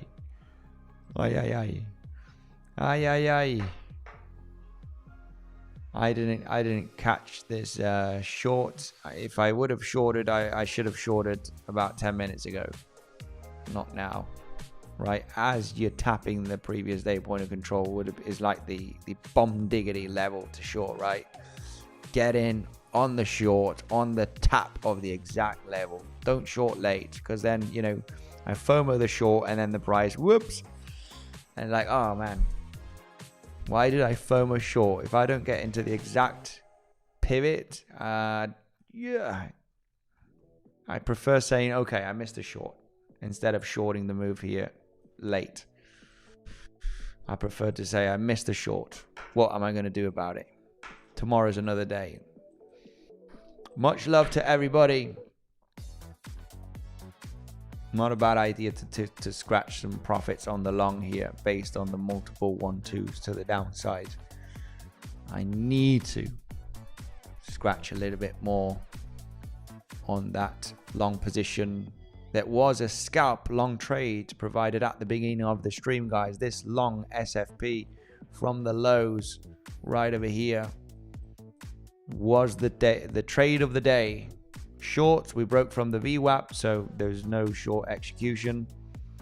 Whoever joined that SFP from the beginning of the stream, make sure to collect some profits, guys, because we could not get too bullish. And I have to say, a short, I'll be happy to say I missed the previous day point of control as a short. Yeah, but yeah, the downtrend is downtrending. The multiple 1-2s, they're horrible 1-2s. It would be horrible 1-2s because your second wave one is like almost twice the length of your first one. But this could be a flat. You're hitting the previous day point of control. It's like it would have been the execution, because if this ends up being bearish, holy smokes, that the wave 3 could be brutal. This might be the one that actually takes us down to 87, 86k by tomorrow. So, you know, puede ser. Es posible. I like to catch the ultimate pivot on the trades, guys. You know, I wouldn't have longed if I did not catch the exact SFP and we got the bounce. I'm not longing here. If I don't short the Pico low or the Pico top or a very, very clear impulse and a clear corrective move, I might consider a long, but if we get a clear impulse, but later on the correction. But if I don't catch the Pico bottom or Pico top, I'm not entering a long here after the SFP. If I'm not in already on the SFP at the lows, I'm not entering. I'm not entering here. Same for the short in this case. If I'm not catching the exact point of control rejection, I'm not going to short the pullback of a few $100s. I would rather say, I missed the short. Right? Just because it's all has to do with risk management. It all has to do defending my capital. I like to defend my capital. I like to make gains, but what I like more is to defend my capital. That's the most important in trading. And if I don't get a good entry, I'm not going to enter. I'd rather say I missed the position, but I'm keeping my dollars in the pocket in the exchange, not not FOMOing in on a missed trade. And that's what we call being responsible, right? Being disciplined. You need to be disciplined in trading. If you're not, market makers will get you. They will get you. They are here to catch you. They are here to catch undisciplined people. That's what trading is all about. If you're not disciplined, they are here to get you. And you will learn the hard way. Anyway, I always close the whole trade. I need to learn how to leave a small part open.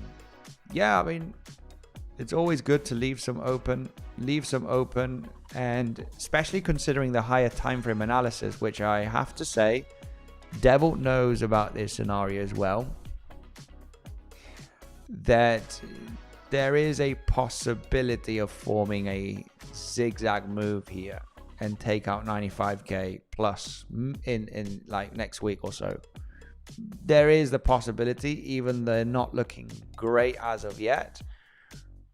But a higher low here, potential for a zigzag, just because we have a zigzag here, and this could be a complex correction, and you form ultimately a WXY double zigzag here. It's worth having some open at the lows here. Value area high of this range, golden pocket from the lows to the highs here, and 382 from the lows to the highs here. Enough support, nice SFP for the entry. Those are the trades we like. These are the trades we like. Add confluence, add an SFP, and those are the like golden trades. We don't get them every hour. Every other day we get them, but not all the time. We wait for the best and trade with the best. Much love to everybody. I do flavor that WXY to at least claim the 382 Fibonacci from all-time high to the low. Holy whack-a-mole. If Devil likes it, then I like it even more. Devil the Legend, guys, go and check out Devil. He's got great content on YouTube as well. He is a coach in the community as well, and he provides the best updates there. Devil saying he's flavoring the WXY to the upside. What a legend. I like it very much as well. If you like it, I like it even more, as I said. Hang on a minute. I'm getting this all wrong. To claim the 382 Fibonacci from all-time high, which I would assume is coming in at the 100k levels, right? Almost 98k. Oh, I love that, Devil. I love it. I was actually not considering the Fibonacci from the highs, from all-time highs to the lows. 382 is coming in at 98k, and that would actually be a very cool target from the double zigzag potential. Let's take a look at the extension here. Woo! It's the 7-8. I know you like the 078 devil. 078 with the 382. Ooh, at 98k. That's an interesting area for a quick rejection. A lot of Fibonacci confluence right there. 078 extension at the 382 Fibonacci. But even the 236 Fibonacci, 1-to-1 236 is also looking very interesting. 101 and 104k zone. We'll see what is cooking in the next coming days to determine the probabilities of the next movements, guys. As we do, we try to look for setups. We try to look for trading scenarios, probabilities. If we take out 91,500, the multiple 1-2s are not going to be looking too interesting anymore. And we either have a contracting diagonal, which we are going to be eyeing tomorrow, depending on the bounce, for either a wave 1, wave 2, and then we nuke by next week, or maybe a wave A, wave B, wave C, we will see. Or we have the corrective structure in a WXY. Depending on the move up here, we will see, right? We will see.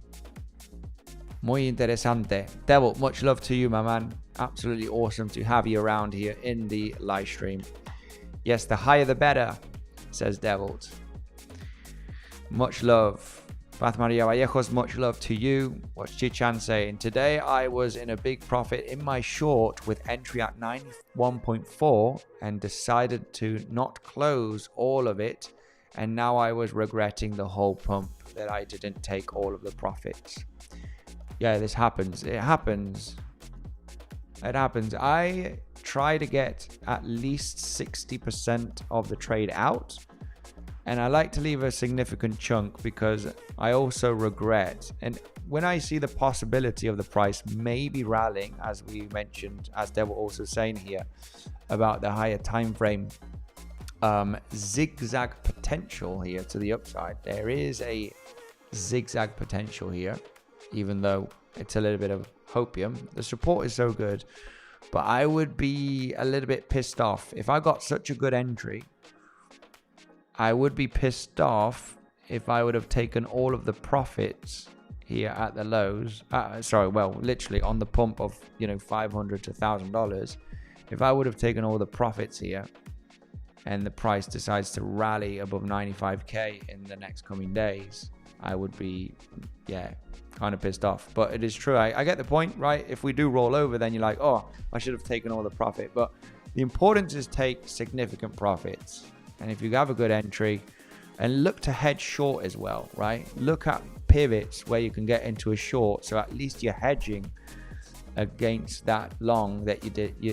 This is the good thing about having a long position. Now I have the capacity of getting into major pivots for a short. In this case, the previous day point of control would have been the option. But just so you have, you can have a good entry, you're hedging, you can take profits from your long if you get stopped out to hedge against those short attempts. But anyway, you can be very defensive if you like really snipering the major pivots. In this case, it would have been a sniper of the point of control of yesterday. It just exactly tapped the level. Was not aware of that exact tap. If you enter that rejection stop loss, you get a movement down. You can literally, your stop loss is so small, and the percentage is the same that you risked here, right? So you can't go.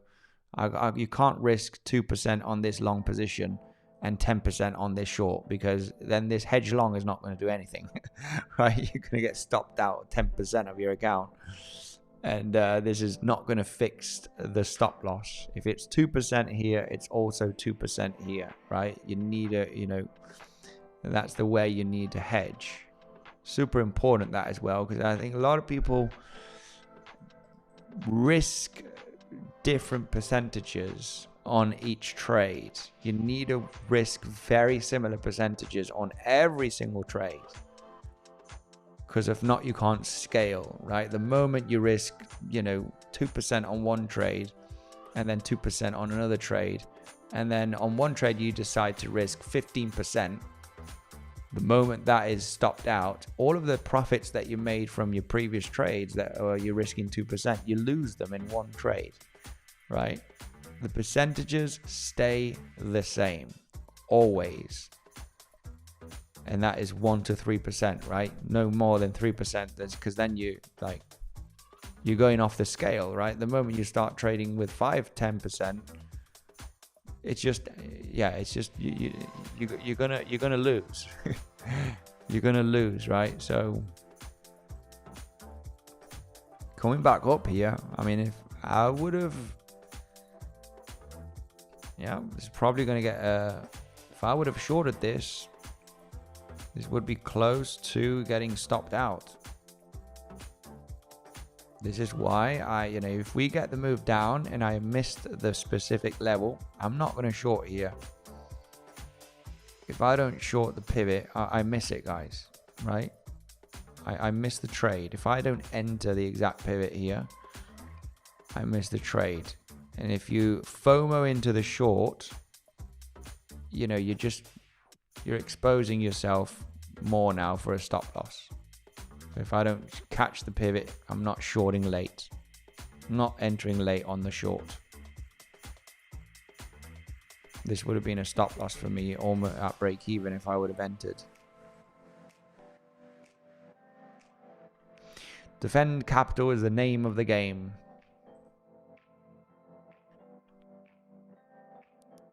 Andy, why would BTC sweep 98k first before sweeping 86 liquidity? More probable scenario is the 80k sweep then up. Yeah, very good question. That is a great education on risk management. Devil, it is. Much love. Thank you very much for the support and being here on the stream. Go and check out Devil, guys. Mariella, much love to you. Well done to you in Devil's live stream. He is a good teacher as well. He definitely is. He's awesome. How do I check the delta? Delta, you can use Atos, you can use ExoChart, you can use many different you can check. ExoChart is $30 a month. Okay, there's not free for delta. There's no for order flow. There's no, I mean, Atos, you can use Atos, which is free for crypto. Yeah, but I use ExoChart. Anyway, somebody was asking here something. Sorry about that. I missed. I did exactly what I did. I took 60% of profit, but I still regret not closing all of it. It just cost me a bunch of profits. I know it is. Yeah, I know it happens. It happens. For me, most of my trades, I would say 85, well, maybe not that much, maybe about 80% of the trades. The rest get stopped out at break even, and like I miss out on 40% of profits. I would, maybe 80% is too much. I would say about 70%. I'm always going to leave a bit open, like leave a runner. Try and leave a runner, of course. But yeah, lots of them just get stopped out at small profits, right? When you have your stop loss just above entry or below entry. Lots of them get stopped out with the rest of the position, right? New sub here, like the content. Do you do any alt TA? Crypto 88, much love to you. I don't usually do much altcoins. We focus mainly on trying to do Bitcoin and, bit of higher time frame, lower time frame. We try and get a scalp day trade entry for the day on the live stream if we get it. If we don't get it, then there's no setup, but that's what we try to do here on the channel anyway. Yeah, great topic. In these trying times, risk management and self-discipline is everything. Baby genius, it is. It definitely is. Legend, so glad you're live. So glad you are alive. No, so glad you are here. Baby genius, much love to you. Thanks for joining. Hello, Crypto Vipul, much love. 92k next. I have to say, maybe yes, maybe no. This structure is still very, very fresh. Tomorrow, I would say this definitely has the potential of being the local low. So this wave could have been finished at this point. We have either a contracting diagonal or a WXY, and we probably have a new wave formation here developing in between today and tomorrow, and we'll figure out here if it is corrective or impulsive, or so we'll figure something out to determine the probabilities for the next coming days, because depending on what we form throughout today and tomorrow, we will understand the probabilities of either taking out 95k or rolling down to get below here 87, 86k liquidity, right? Or at least the local lows or the highs. We'll see throughout today and tomorrow, but this does have the potential of being finished, which means we have a new independent wave possibly been forming here, unless the multiple 1-2s is what is forming, which we are close to invalidating actually, because it would be the last major lower high from the moment you can count 1-2s, which in this case would be from here. So taking out 91,500 is important right now, just for the very, very bearish case scenario, which is breaking down in a third wave in the coming days. But it would have to lower high somewhere in this region. We're like really stretching here at the previous day point of control, and the 7-8 Fibonacci from the last lower high. Yeah, almost hitting the 0.88. It should have rejected here successfully, which it hasn't. And there's lots of shorts entering on Bybit. Well, there's longs entering now on Bybit. That's changed the game.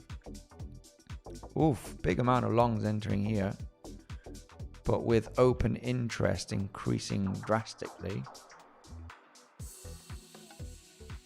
Why would that's interesting. Lots of longs entering here at the previous day point of control, but this is with open interest increasing a lot. It's popping out here, trying to pop out. Interesting. Anyway, legends, thank you very much for joining today's stream. Tomorrow is a big announcement day. We are announcing, of course, the combination of the different products that we have all in one. The powerhouse, where we have education, Bitcoin analysis, altcoin analysis, setups. That is what we are doing, guys. And we'll be announcing that tomorrow, okay? And of course, we will have a month for free. But there's only one requirement, of course. You only have to sign up to one of the links down below, okay? You do have Bluffin, which has great bonuses. You do get VIP 1, which decreases your fees significantly. That's as you get the sign up, guys. When you sign up, you get VIP 1 for 30 days. All of the bonuses available. And you do have Velto, which is a great option, decentralized platform that connects directly to your wallet. There's a little tutorial. As soon as you click the link, you got the tutorial to see how you can connect the wallet. You have full custody of your funds. You're not depositing anywhere. It's a decentralized platform which just goes with a smart contract, of course, on the connection. Much love to everybody. Tomorrow we'll be announcing the scenarios. We'll be doing a long live stream as well. Congrats for the people that joined the long position. I'm going to leave a runner, guys. Did take significant profits. Let's see if we do get an impulsive move developed in the next 24 hours. And we'll leave this trade open to see if it does succeed. Thank you. I will see you tomorrow. Let's see if we can find another setup tomorrow, guys. Much love to everybody. Thank you. Baby Genius, Mariela, Devolt, all of you guys. Stay safe, trade safe. Hasta mañana.